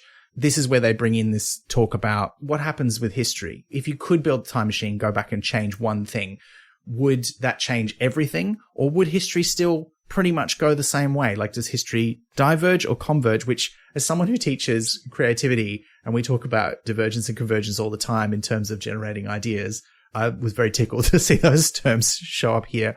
I thought that was a really interesting chapter about, how does history work? And I loved that they address, because when I was reading it, I was like, but is this really how history would work? Like, you seem very convinced that this one book is very important and nobody writes a book that's equivalent for 100 years. But I think they kind of sold me by the end on, no, here's why we have made the story this way. And we realize it's maybe not that realistic. This is probably how real history would work. And I thought that was great that they kind of addressed that. There's a great moment in chapter 16 where, they talk about the fact that our physical models are rooted in brains that get most of their perceptions wrong. So they're talking about this idea that humans are kind of limited by the way our brains work. And then it just kind of ends on this thing where it says, shouting at monkeys in the next tree, that's what brains evolved to do, not mathematics and physics. And it just ends there. And I just sort of sit and stare at, I was listening to the audiobook and I sort of pondered that for a bit. And in the book, I sort of stared at it for a bit because I'm like, and yet we do mathematics and physics. So we have evolved to do mathematics and physics. Yeah. So we did evolve to shout at monkeys in the next tree, but we also evolved to do mathematics and physics. We evolved to be multi-purpose. Yeah, it kind of... That was the... Yeah, it feels like yes. And it's also one of those little moments where you kind of go, because I do think there are little bits every now and then where it's kind of, yes, evolution, natural selection, etc., etc., etc. And then there's sort of this little sort of philosophical bit of kind of, maybe there is something bigger as well. Yeah.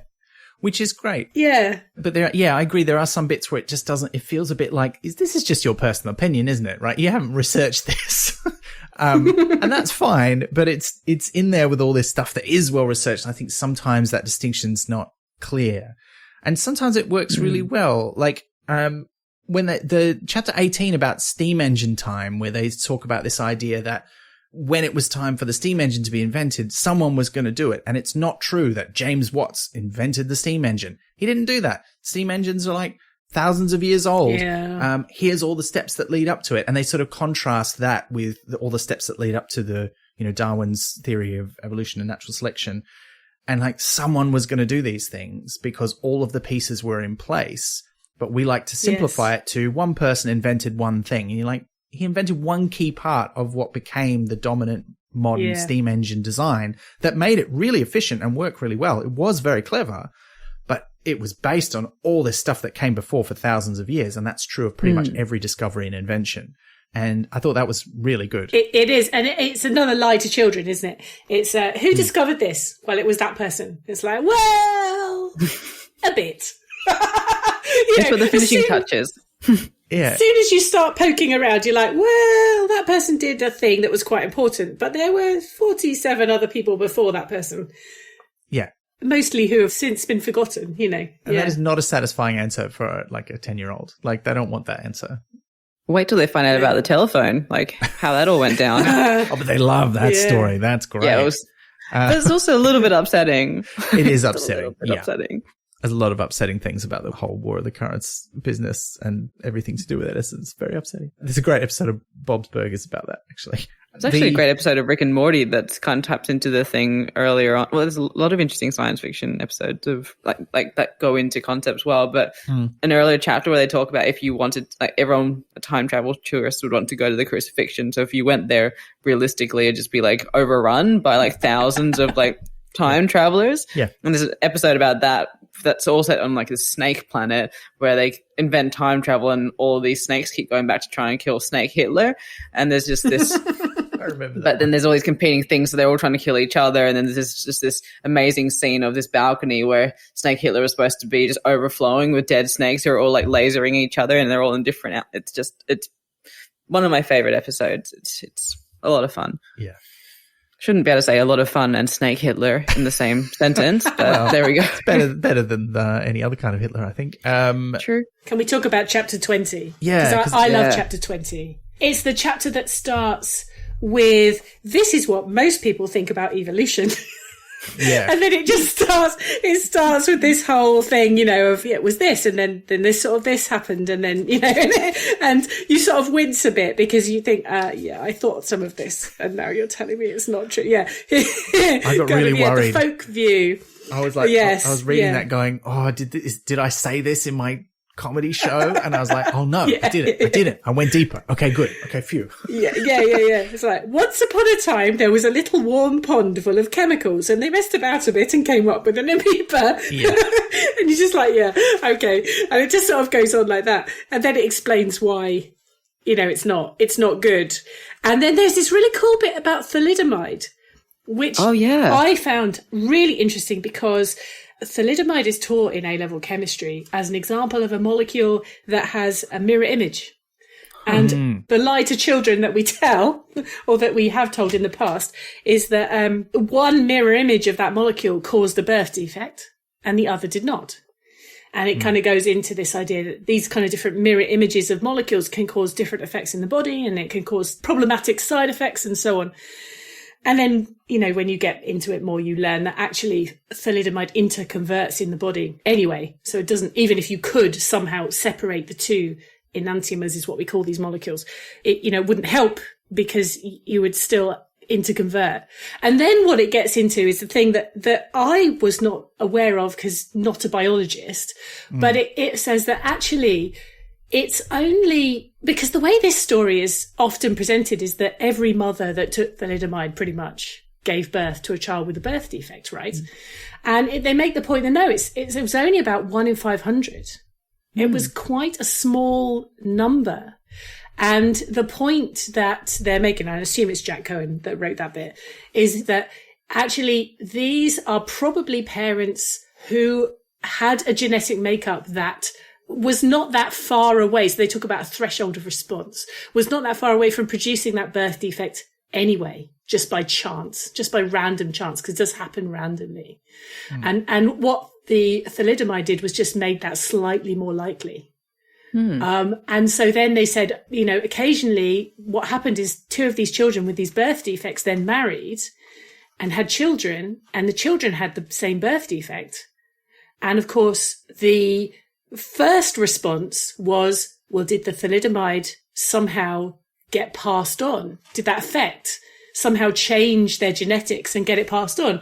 And the point that he makes is, no, you know, again, that seems like the sort of the obvious conclusion that you would immediately jump to.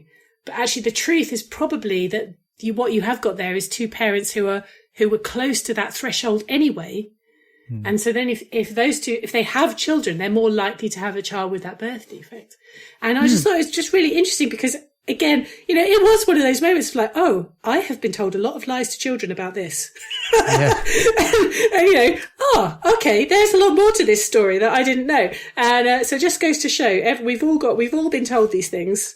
And we're all, every now and then you do just come across this thing. It's like, oh, okay, there's more to this. They had that point about like how you think you know things and you've osmosed knowledge through just, being in life. But anytime you get a little bit closer, you're like, oh, actually, there's so much more that I don't know, or that there's more to it.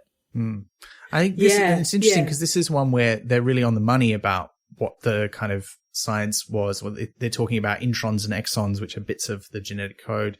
The exons being the bits that code proteins and the introns being the bits that don't in between. But then they were like, people think this is just junk, the introns, and there's all this other junk DNA that doesn't do anything, but actually probably it does do things. And in fact, in 2006, the year after this was published, the Nobel Prize in Physiology or Medicine was run by two guys, Andrew Fire and Craig Mello, who worked on RNA interference, which is exactly the thing they're talking about in this chapter as being the thing that those bits of DNA do, which actually has a function. And it's good to see them pick a thing that's a bit cutting edge that actually panned out. Yes. But that was chapter 20. We have to do 21. 21 is the Nougat surprise. We do. Yeah. I love that. I love it. Auditor battles, just more of them, please. Like, just more. Every book needs one. It's the Dean going all Dirty Harry, isn't he? And he's firing chocolates of the Higgs and Meekins luxury assortment. Yeah. It's kind of, I expect you are wondering, indeed, if I have any chocolate left. And as a matter of fact, I'm not. And then the auditor's like, no, I'm not wondering if you have any chocolate left.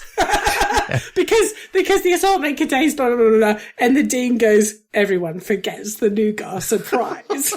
He's got a real thing. He's got a thing for nougat. Like, he's got it in for it. He does not like nougat, does he? No one likes it. No one remembers it's there. It sticks in your teeth, and it's not worth it.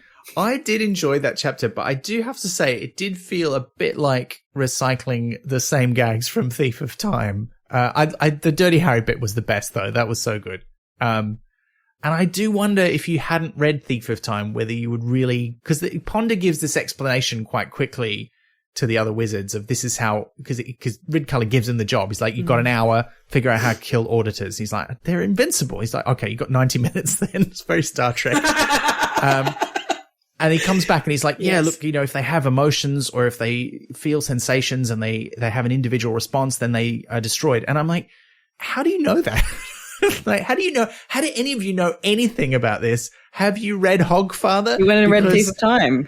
I don't know. It felt a bit like a shortcut. Like, it makes sense if you've read the other books. I feel like if you hadn't read those particular books, particularly Hogfather and Thief of Time, the wizards knowing all this stuff about auditors and it being such a big info dump, I think, again, if it was a standalone story, it would feel very clunky, but I think it gets away with it because we can assume you've read enough Discworld to know what's going on. I mean, are you reading this book if you haven't read all the Discworld books? I mean, it's probably a safe bet, isn't it? Yeah, look, probably not. It's the third in a series about the science of a fictional world. Yeah. But it happens.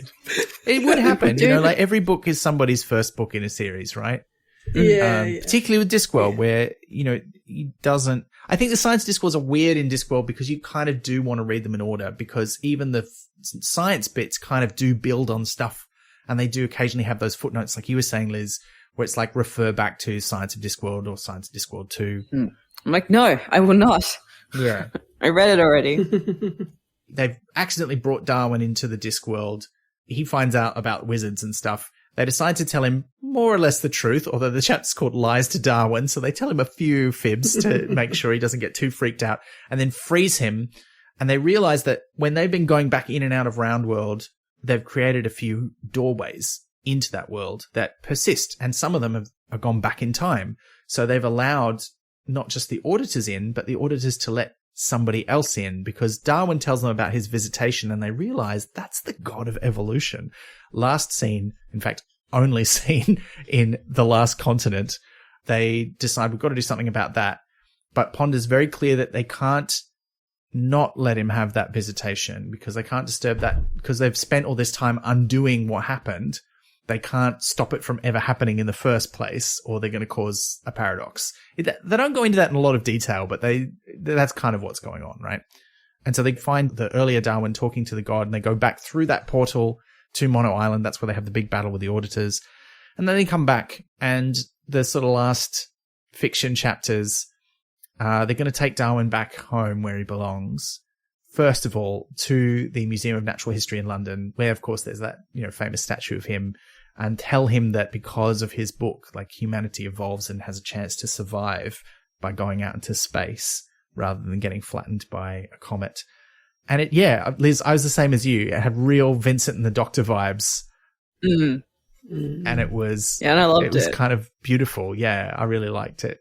But then he has that thing where, I'd like to wake up now. This is clearly a dream. And he puts it into context. Like speaking of Christmas Carol, he's like, oh yeah, have you read A Christmas Carol? This is clearly what this is. Recent novel, A Christmas Carol. Is you're not actual ghosts, but I've read that book and now I'm having like visitations from the future in inverted commas. It's just all a dream. It's my own thoughts kind of ordering themselves. And he's like, and when I wake up, I hope I don't remember too much of this. And Ridcully's like, oh, are you asking us to modify your memory? Because there's this whole thing where we can make him forget. And they're like, that's not ethical, which is nice to see in a book about magic that someone's like, it's not ethical to modify someone's memories. But he's like, but he's asked for us to do it. So we can do it now. Can't we, Ponder? And Ponder's like, yeah, okay, now we can do it. He's asked for it. So they send him back without his memories and he wakes up and feels all confirmed that he knows what he's going to do. He's going to write the book. We kind of skipped over chapter 22, but we've kind of talked about that a bit. That's the one that talks about how we construct stories of history that are not really true and that we name things that don't exist. Yeah. It kind of categorizes the belief systems that are prevalent in the modern world in a way that I think is a bit oversimplified and maybe not that useful. And as they are wont to do in the previous books too, whenever they talk about religion, they spend a lot more time talking about fundamentalists and terrorists than they do about anybody else, which I feel is a bit unfair. And this was part of the meanness that came through for us in the second book. But that chapter was mostly all right.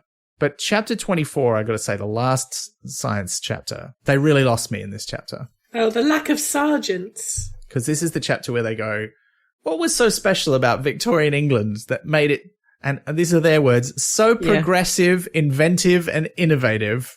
I was like, and they seem to end up at a point where they're like, well, so many things. It was so much better than Russia and China and Poland and all these other places for so many and it just, and I'm sure this is not their intent, but it just really came across as, look, we're English and England is the best and this is why. And no one else in the world could have done this. And if we hadn't done it, things would have been terrible. And you're like, haven't you argued that that's not how the world works in the previous chapters? And just the tone of this chapter really just put me off. How did you feel about the ending of the book? That actually makes me feel a lot better because I was kind of like, why is this here? It kept like going not where I expected to go, but not in a good way. Like it wasn't like, oh, and here's a revelation. It was like, oh, and look at this like fancy rich boy who like went to the tropics and learned how to make pickles for the things. And then they're like, but look at all the jobs he's creating and all the things. We'll gloss over all the horrifying. Here's a sentence about like how women were treated badly. Anyway, England is great. Which is like a bit like that. I was just kind of like, what is the point you're trying to make? Because it didn't feel cleanly made. It was just, and it felt a little bit shoehorned in at the end. I really wanted to like it because the title is just very compelling. And I was like, they're going to bring it home. But they just didn't. So it was just a bit of an odd inclusion. Yeah. Did this one work for you, Kat? How did you feel about the end?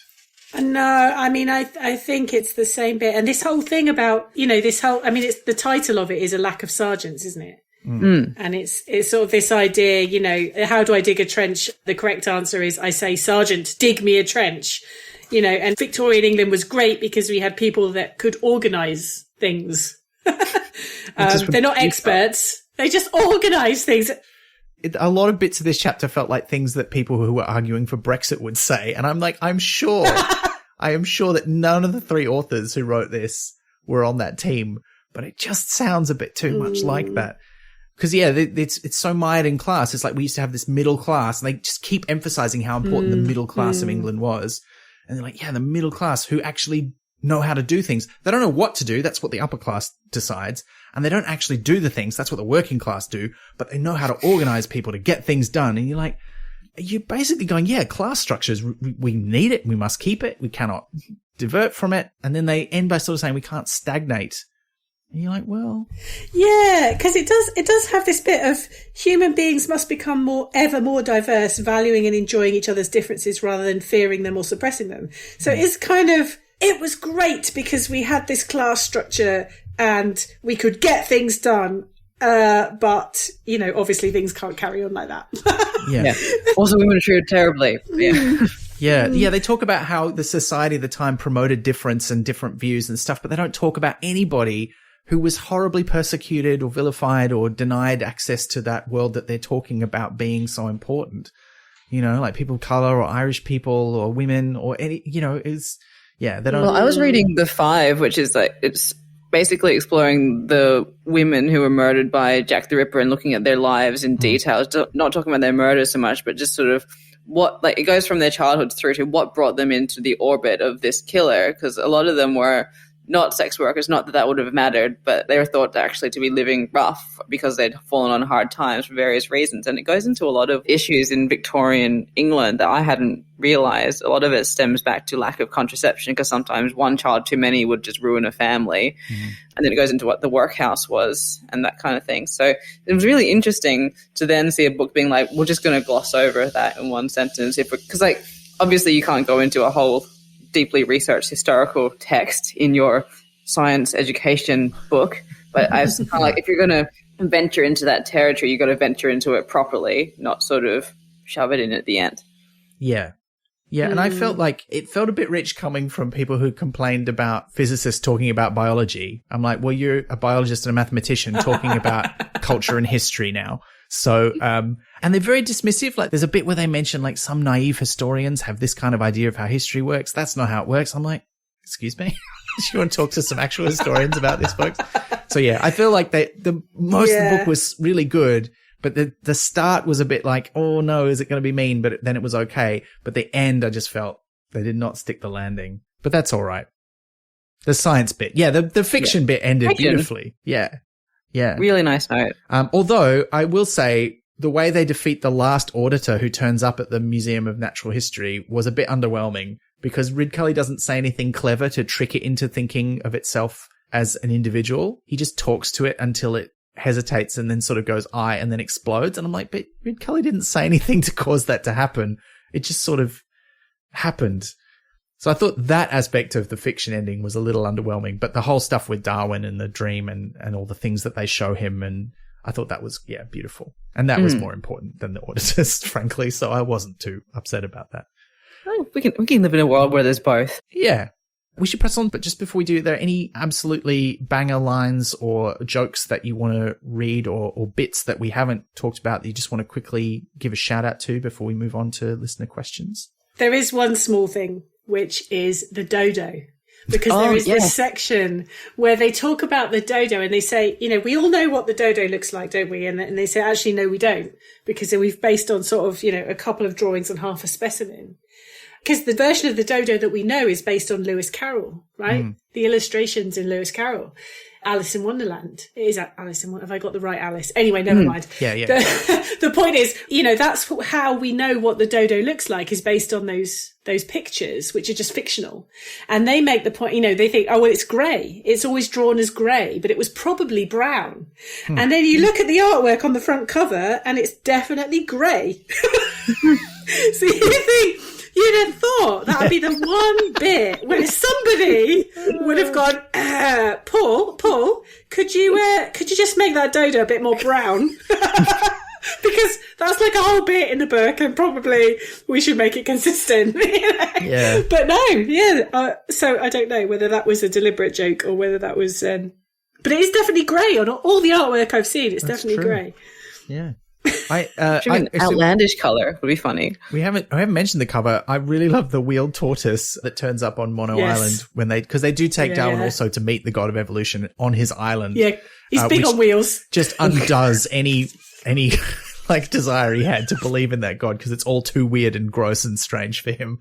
That was quite fun. Dirigible whales. Oh, dirigible whales. The description of them deflating. I have got one more thing, and that is the final afterthought, which is the Darwin family motto. Oh, yeah, that was because I was listening to the audiobook, and at that particular moment, I had the ebook open at the same time.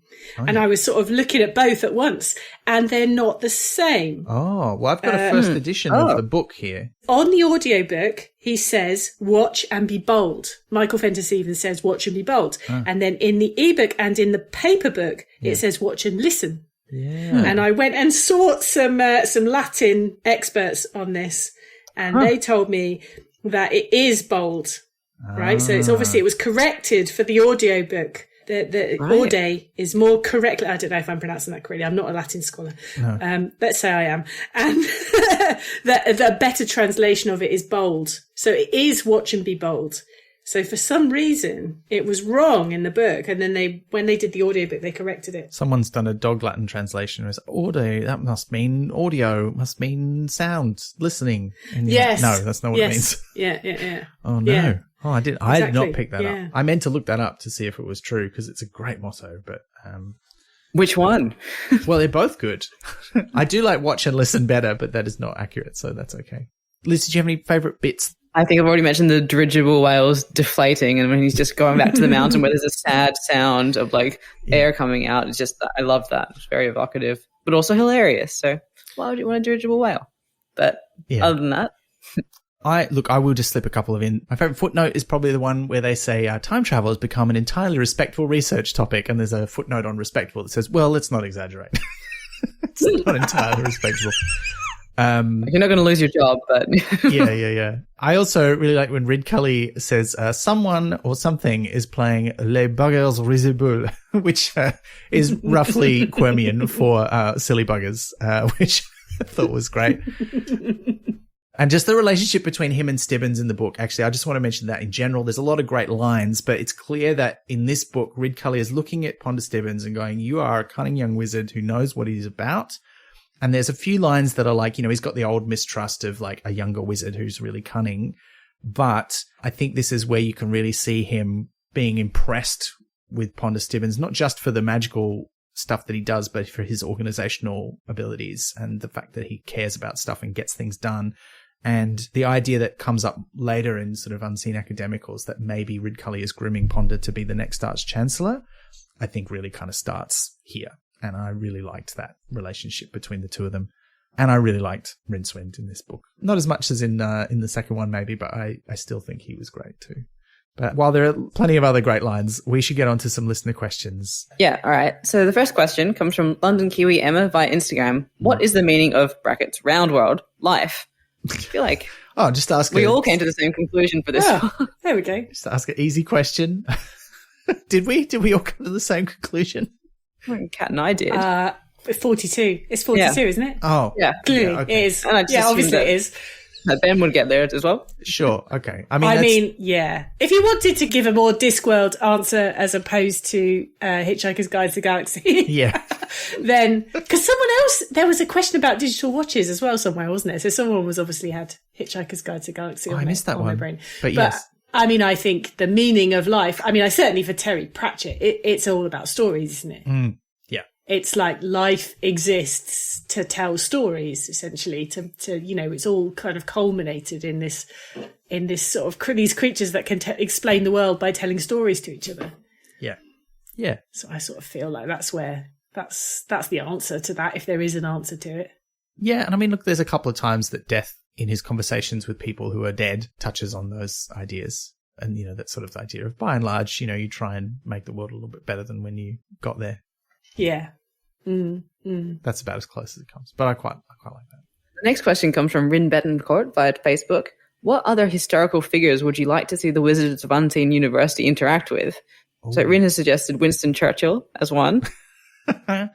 Oh, yeah, that's a good one, isn't it? My brain with this, I went that my one gripe with these books is they're very male. Yeah. Right? You've got 3 male authors.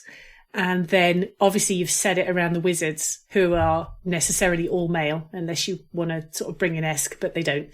And well, I really thought Susan might turn up because they're trying to find out about the auditors and they know her, but they don't even mention her.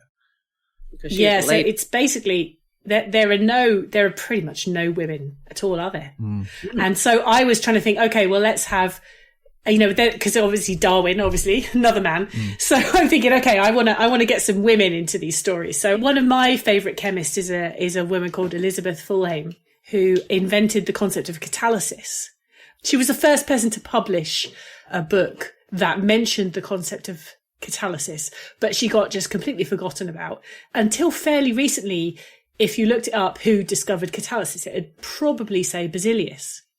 But he was 15 years old when she published. But of course, people didn't take women's science very seriously. Arguably still don't today. And, but there is, the reason I love her as a character, we don't know a lot about her, but in the beginning of her book, in the sort of the first page of her book, she has this quote, and it says, but censure is perhaps inevitable, for some are so ignorant that they grow sullen and silent and are chilled with horror at the sight of anything that bears the semblance of learning, in whatever shape it may appear. And should the spectre appear in the shape of a woman, the pangs which they suffer are truly dismal. And I just think, what a fantastic, this was in awesome. 1794.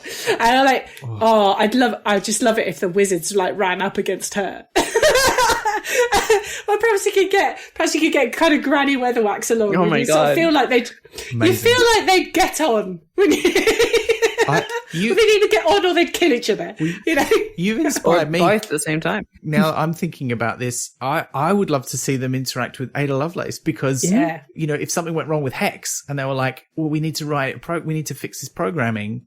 Well, on Roundworld, there's this woman who invented computer programming. Maybe she could help us. Yeah. That would be a perfect fit, be good. I think. So that'd be good. Yeah. Or maybe some of the people, like I could see them also interacting with some of the people, in particular the women who worked on the mathematics and the computer programs for, say, the NASA space program as well. So there's like a whole host of things you could bring in there. That could be cool. Yeah. Yeah. And then, like Lise Meitner as well for nuclear fission. Yeah. Ooh. And Marie Curie, of course. That would be good. You get into the whole nuclear science thing. Because you could do a whole thing where, the humans have accidentally blown up the planet with a nuclear bomb. Maybe we could stop that happening. So you could get into that, yeah. So I think if you're going to do it again, you definitely have a more female-centered book. Good call. Would be nice. So the next question comes from Sven via Discord. What other book series would work similarly well or bad for a science of book explaining real-world science? And he's specifically saying here, not the science of Star Trek where they try and explain the science in the fiction, but what would work well as a book where you explain real-world science using the fiction as a lens.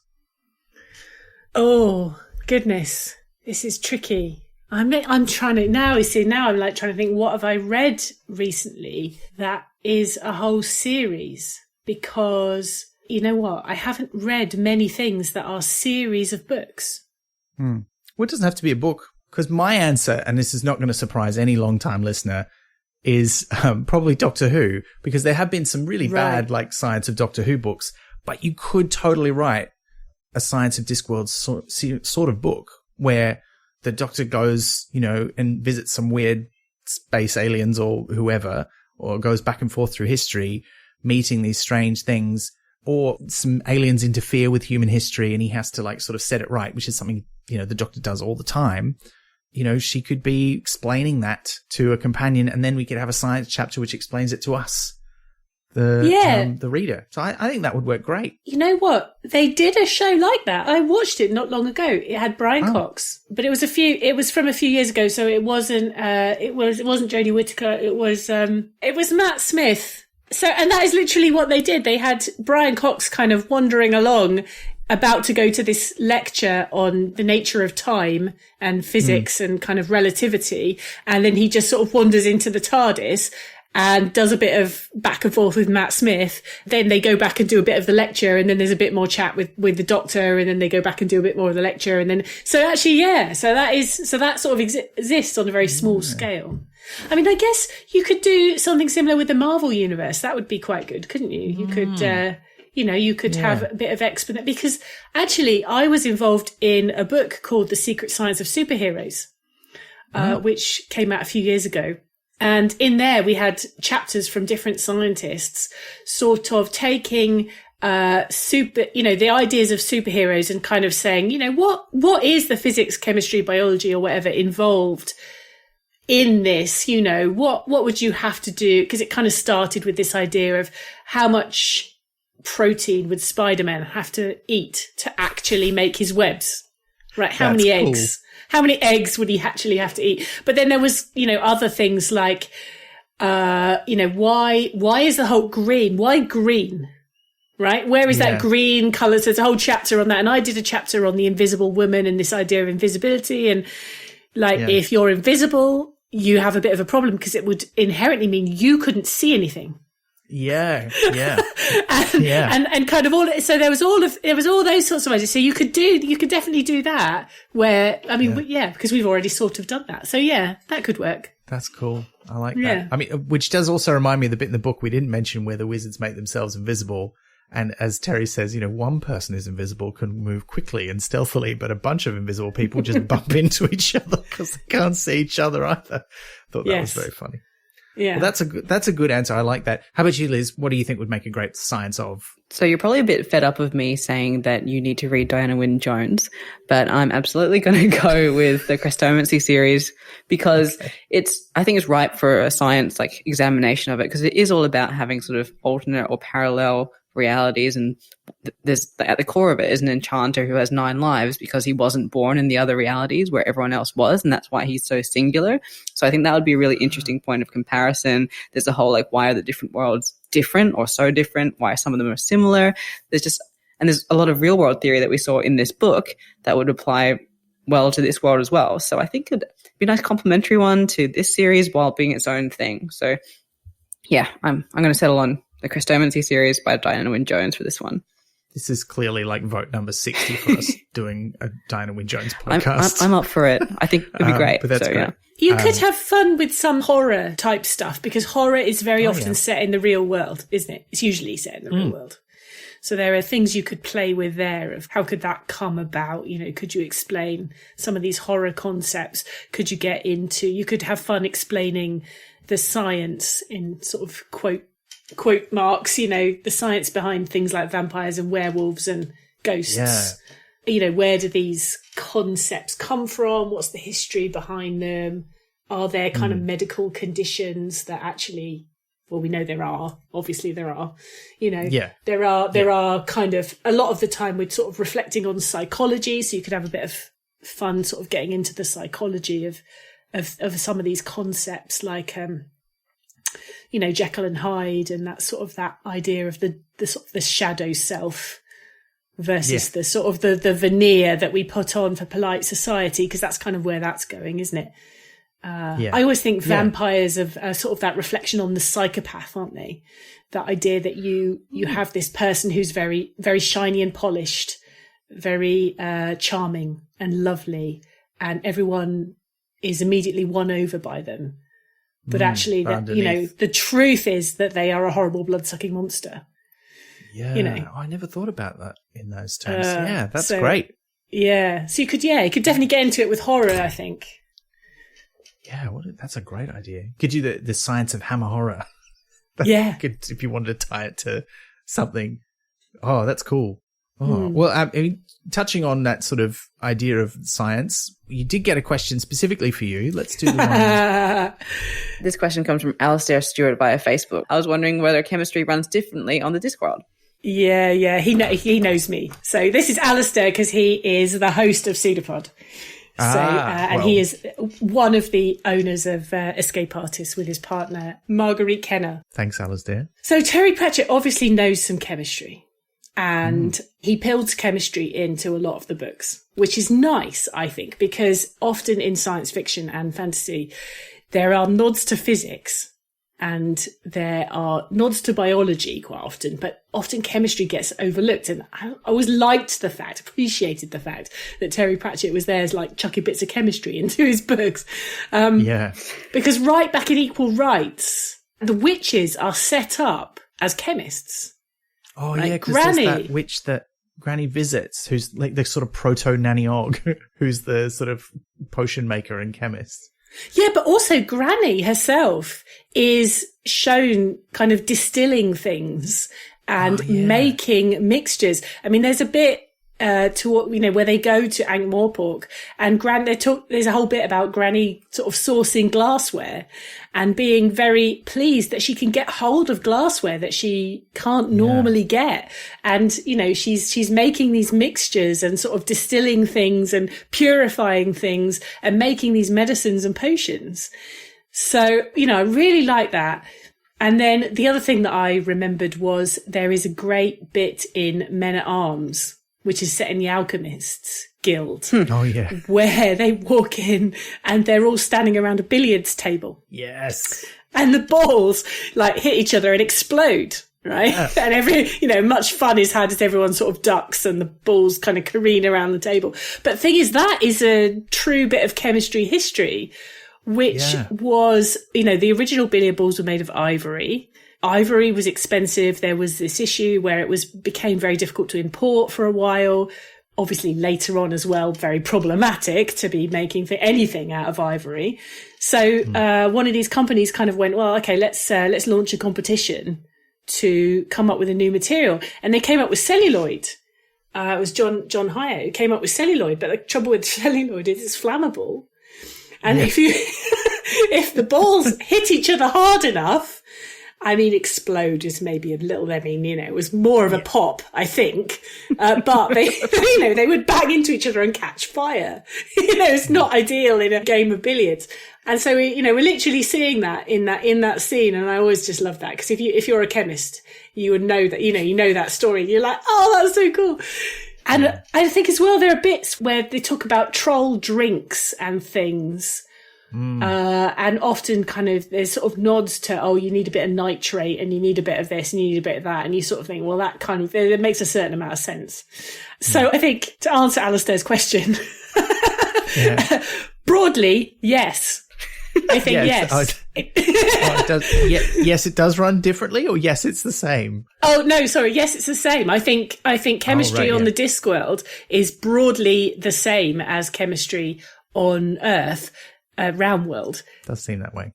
Although I'd be interested, because if you went down to the sort of atomic level, it's clearly not the same, because they don't have the same elements and they don't have the same, the matter doesn't quite work the same because of the magical field and stuff. So I like that on the surface, and I think this is true of so many things in Discworld, on the surface it's very familiar, but once you dig down to figure out how it works, suddenly it gets all weird. And I like that, yes, all of the chemistry works the same, but the chemists can't figure it out fully. And maybe this is why they're always blowing themselves up, because the underlying rules don't quite work the same way. Yeah. Even though they can mix things to get the same results. There's an extra bit. There's something else going on. It's not electrochemical bonding. It's some weird narrativium-based thing. If that happens in the books, as we were discussing before. Another fun bit I found was, I'd forgotten about this. Apparently, the idea of the thorm. I found this one quote, which was like, so the thorm is the unit of magic, and it's the amount of magic needed to create one white pigeon or 3 billiard balls. Yeah, it's so good. Yeah, so I love good. that. Yeah, it's both the unit of magic and the fundamental particle of magic. Yes. At the same time. Makes sense. Makes sense. It's kind of like in D&D, they, Dungeons and Dragons, clearly big influence on Pratchett. They use levels to mean about 8 different things in the rules. They have to explain. In the early books, they're all like, now we use level and we're going to explain. It's very condescending, frankly. But anyway, great answer. Thank you. I absolutely have no idea of chemistry, and I actually only got up to about a year 10 equivalent of chemistry at school, so I had nothing to contribute for this one, so I very much appreciate having someone who knows sharing their thoughts. Yeah, fun fact, I wanted to do physics, chemistry and biology for the HSC, and they actually told me that there was no rule against it, but all the teachers said, no, don't do that. You only do two sciences. That is rude, is what that was. They taught me out of it. Yeah. I did biology and physics, so I mean, But I didn't want to do chemistry because I was terrible at it. Well, that's what I did, chemistry and physics, but I wanted to also do biology. And they said, no, you do chemistry and biology or you do chemistry and physics. I mean, we always do chemistry, which will please you, Kat, I'm sure, and all of the chemists out there. But I mean, I think that brings us to the next question, which appropriately is nice and sciencey. Again. All right. So the next question is, what Discworld science would you like to have in our world and why? And this one comes from, and I'm going to guess, Wilkerin? I'm so sorry. I'm reading your handle wrong. Instagram handles are a weird country. But yes, I'm going to have a guess here, Liz, because we have had a question from Ryan Walker before. And I think this is Ryan Walker. That is all the consonants, isn't it? But the other way around. Yeah. So hopefully that's right. I haven't made a horrible mistake. Beautiful coincidence, and we're just like, it's a great fantasy name also. Like, so either way, I think it's good. It is. But what Discworld science would we like to have in our world? I don't know. I would love to have Igors in our world. I think their medical science is far in advance of anything we've got. You know, like they can do miracles. I think that'd be cool. Yeah. Yeah. That'd be my number one. I mean, you'd sort of like to get Granny's headology into, you know, I mean, you wouldn't need a therapist, would you, if you had Granny around, because she could just sort of poke around in your head and sort out all your problems for you. You only need one visit, really, with the weather wax as well. You don't have to keep going every month to do the work yourself. She just sorts you out. So I think she has a lot to contribute to that field, definitely. That's great. I mean, there's probably some fun stuff in pyramids that you could. It's a while since I've read pyramids, so I might be reaching there. I quite like. Any of Leonard Quirm's inventions. A lot of those would be. Some of them we do have already, but I'm sure he would, if he'd started where we are now, he'd invent some amazing things. Yeah. Yeah. And I always think I would like to understand troll physiology. Right? So presumably there's a troll doctor somewhere. There must be. They have children, right? They must. Yeah. They do, you know, so there must be.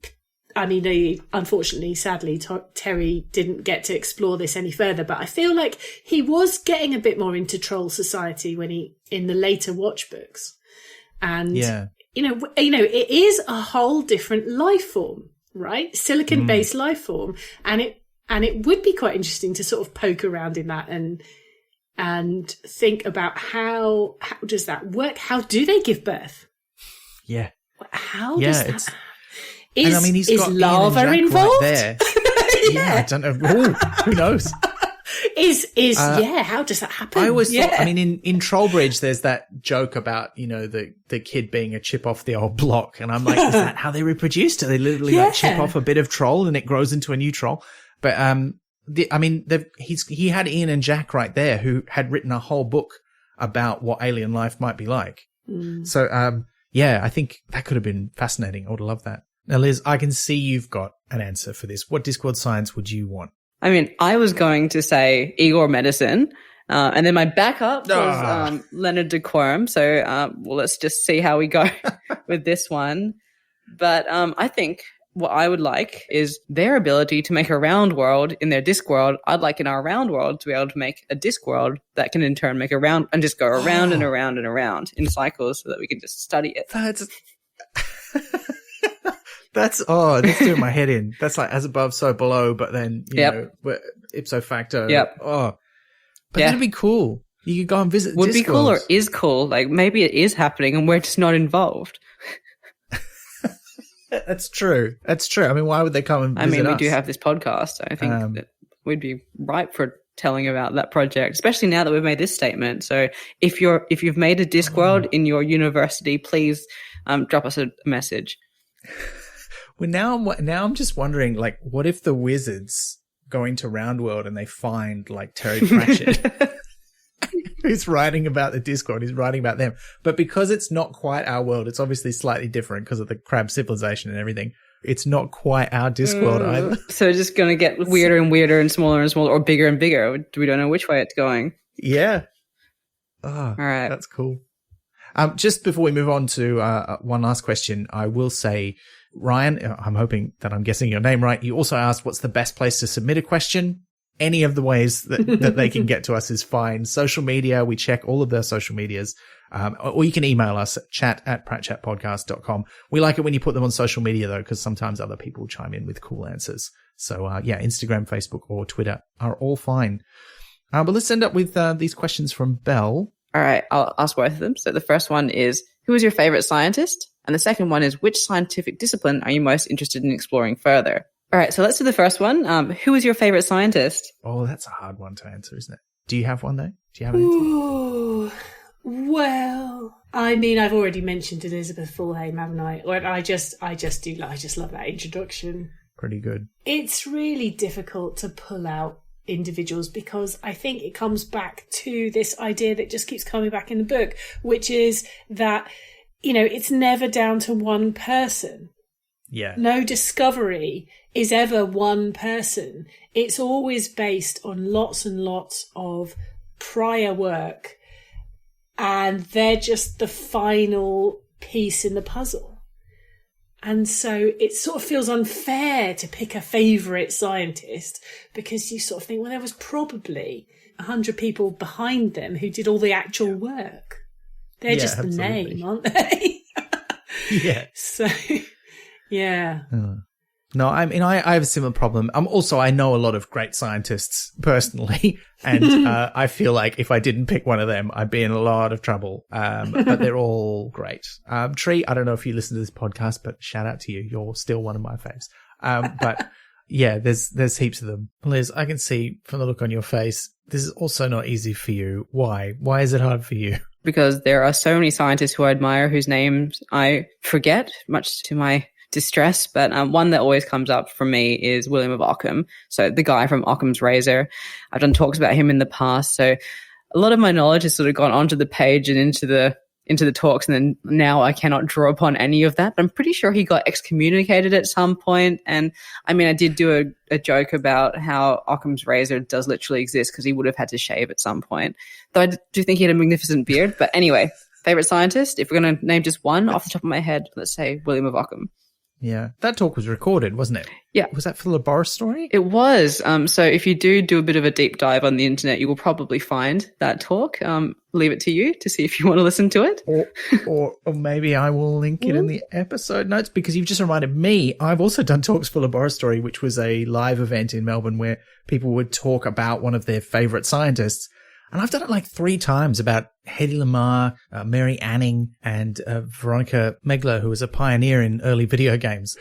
3 answers, and I didn't mention any of those people. So I will have to link to my episodes of that too. Because they've had their time, though. You've already highlighted them. It's time to highlight some others. Yeah. But it was a great event. It's really good. Now, what about Belle's second question? Is there a scientific discipline we'd like to explore? Hard one to answer again. I feel like I'm saying that for all of them, but I think if I had to pick, I'd choose computer science purely because I nearly did that at university. Like, I was enrolled. I was going to be doing a law computer science double degree. I went to the orientation and everything, and it's kind of like an alternate life that just opened up in front of me and then closed when I decided. The other trouser leg. Yeah, it's the other trouser leg. So I feel like if I went into that, it would give me a bit of insight into where I might be had I followed that path. So got to lock in computer science. And I did study computer science. Ooh. And I regretted it. That's not true. I didn't really regret it, but I didn't finish the degree. Neither did I. I didn't finish my degree either. So maybe if we'd been swapped around, like a real sliding, it's not a real sliding doors where you swap things. Freaky Friday. I think that's what we're looking at. Freaky Friday. Freaky University Friday. Freaky several Fridays. Sinister Semester. I would watch that movie. Disastrous Degree. No, that just sounds like a reality. Double degree. No, wait, that's a real thing. Okay. No, I tried that. It didn't work. But let's get off that topic. Kat, you've been a scientist, but is there a science that you're interested in exploring further? Now, obviously, your background is in chemistry. If you could do, and I mean, let's make this pie in the sky. If you could just learn another science, and, commerce wasn't a problem, time wasn't a problem, you could just study whatever you wanted and learn about it, what would you go with that you don't already know, or that you would like to learn a lot more about? I think I would really like to study psychology. Mm-hmm. I mean, there might be some people that are sort of wincing at that answer, but I just think that people are so fascinating, and how the human mind works is so fascinating. And I didn't have that option at school. I know some schools now do offer A-level psychology and possibly even GCSE psychology, but when I was at school, it just wasn't there. So I just think that's really interesting. I think there's so much there to look at of kind of how humans think, how we process the world, why we see things the way we do, what are our inherent biases that we just cannot get away from. There's just so many interesting aspects to it. It's just a very interesting field, and one that's very changeable. And as well, I always feel like as soon as I start digging around in any one particular story, there's always somebody that pops up and goes, actually, how everybody thinks that experiment was about that? It wasn't about that. Yeah.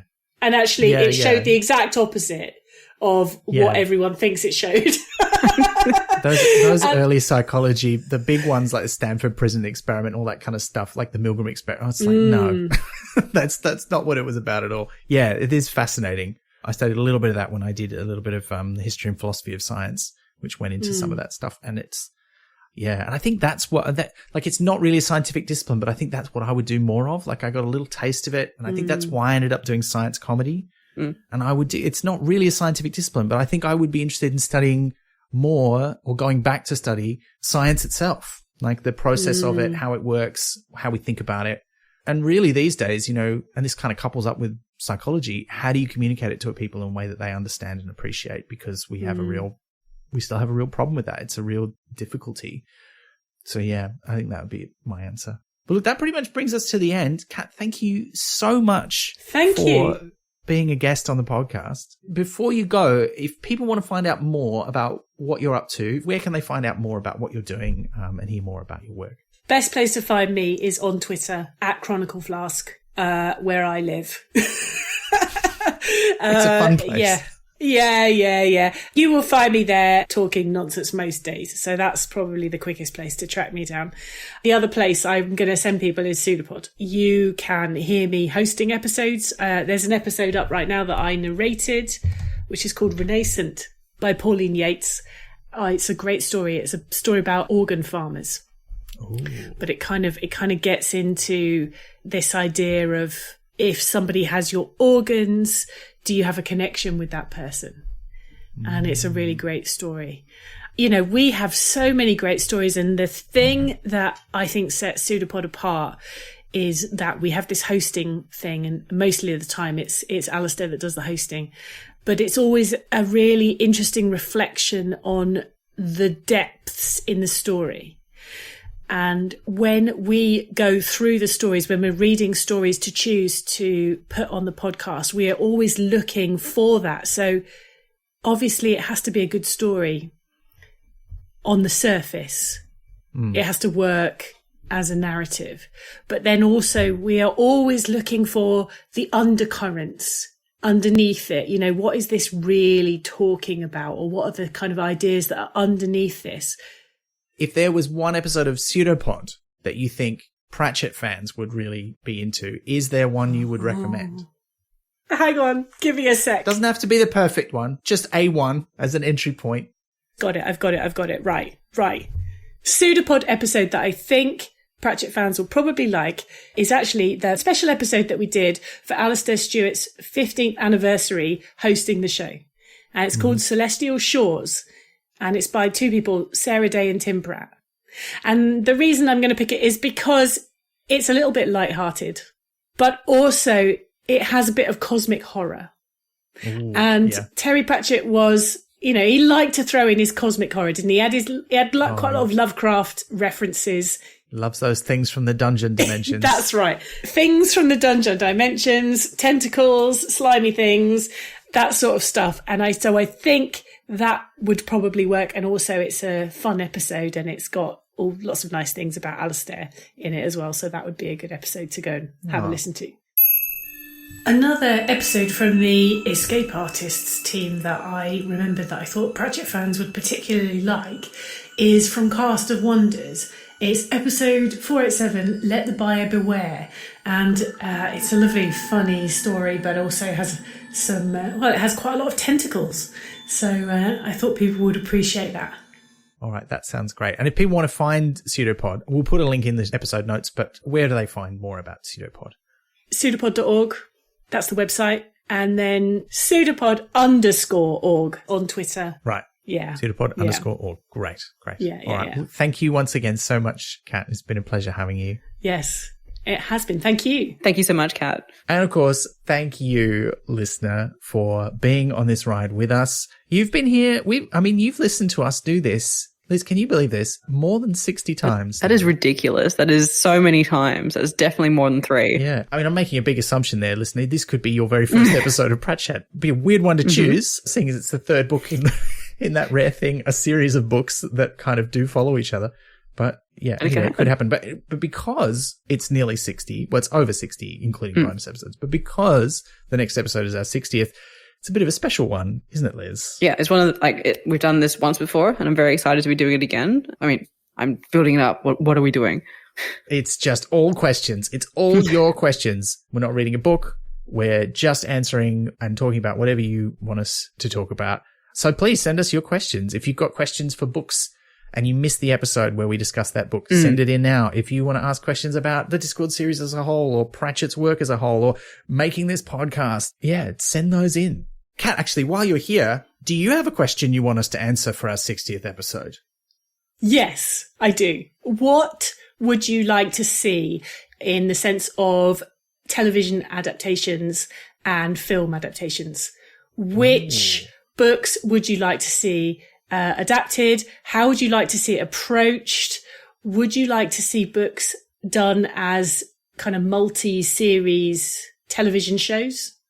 Would you like individual movies? How do you see that working and coming together? Well, that's a good one. That's great. I think we've kind of touched on that a couple of times a little bit. I think it'd be fun to go into that depth. That's a great question. Thank you so much. We'll definitely talk about that next episode. And listen, if you've got a question for us, get it in now. And if you have a Discworld theory that you want us to discuss, we'd love to hear that too. Like anything small, large, like any theories, I love hearing them. But we said we'd ask some questions for you to answer because we want to discuss your answers on episode 60. Liz, you had a great one last time. Yeah, so we'd love to hear, like, what do you like about what we're doing? Like, what are we doing well and what are we not doing well so we can improve? Like, love to learn. So, yeah, is there a kind of episode that we're not doing that you wish we do? And we've talked about doing all kinds of stuff, like whether we should do episodes about authors you might like if you like Pratchett. Diana Wynne Jones. Yeah, well, look, Jasper Ford. The Diana Wynne Jones cast, the Jasper Ford podcast is probably coming. But no, look, there are a lot of ways we could continue doing this, but we haven't decided on one yet. But yes, that is if it will happen. Who knows? But tell us what you think. What would you like us to do?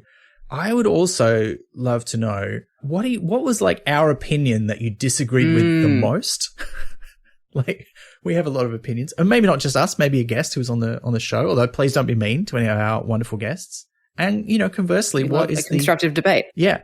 What is the opinion that you agreed with the most, or something that was most surprising? And, what's something you learned, because of the podcast, whether it's something we said or something you looked up? Because I've learned so many things researching the episode notes for this show. But that's Pratt Chat 60. So if you want to ask us questions for that's the open slather episode. Any book, anything related to the Discworld, anything related to us on the show, go for it. Please answer our questions too.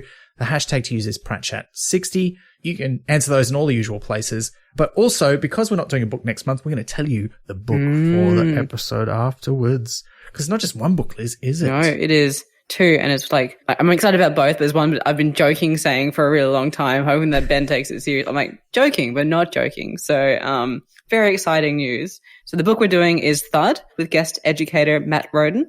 So send us in your questions for that one using the hashtag PratChat61. And along with that, we're going to be doing Where is My Cow? Yes. Ooh, and I'm very excited about this because not only are we doing Where's My Cow, which we almost did for our very first episode, if I remember I've been pushing rightly. for a very long time.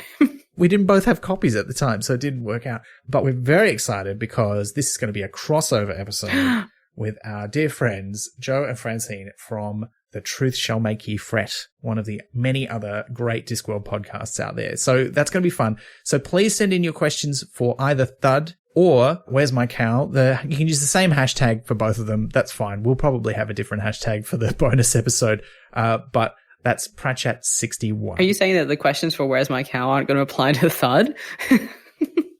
Well, some of them will. I mean, it is a book that appears in the other book. All right, please send in questions that are just, where is my cow? Does anyone know where my cow is? Where it? But look, as always, thank you so much for listening to the podcast, for telling your friends. Thank you to all our subscribers who make this possible. If you want to become a subscriber, you can do that via the Support Us page at pratchatpodcast.com. We're now dropping lots of little bits of bonus content through our subscription platform, Coffee. So you don't have to wait until an episode of our bonus subscriber-only podcast comes out. And that's been a lot of fun to do. Do check that out if you're interested. But regardless, thank you so much. And until next time, please don't write the wrong book. You've been listening to Pratchat, the monthly Terry Pratchett Book Club podcast with Pratchatters Elizabeth Flux, Ben McKenzie, that's me, and guest Dr. Kat Day. Pratchat is produced and edited by me, with music by David Ashton of Sample & Hold Studios. You can find us on Twitter, Instagram and Facebook at Pratchat Podcast, and listen to past episodes and support the production of new ones via pratchatpodcast.com. Join the conversation for this episode using the hashtag Pratchat59. Pratchat is brought to you by Splendid Chaps Productions. We make entertainment for your ears, like the Doctor Who podcast Splendid Chaps and time travel comedy series Night Terrors. To find out more, visit splendidchaps.com.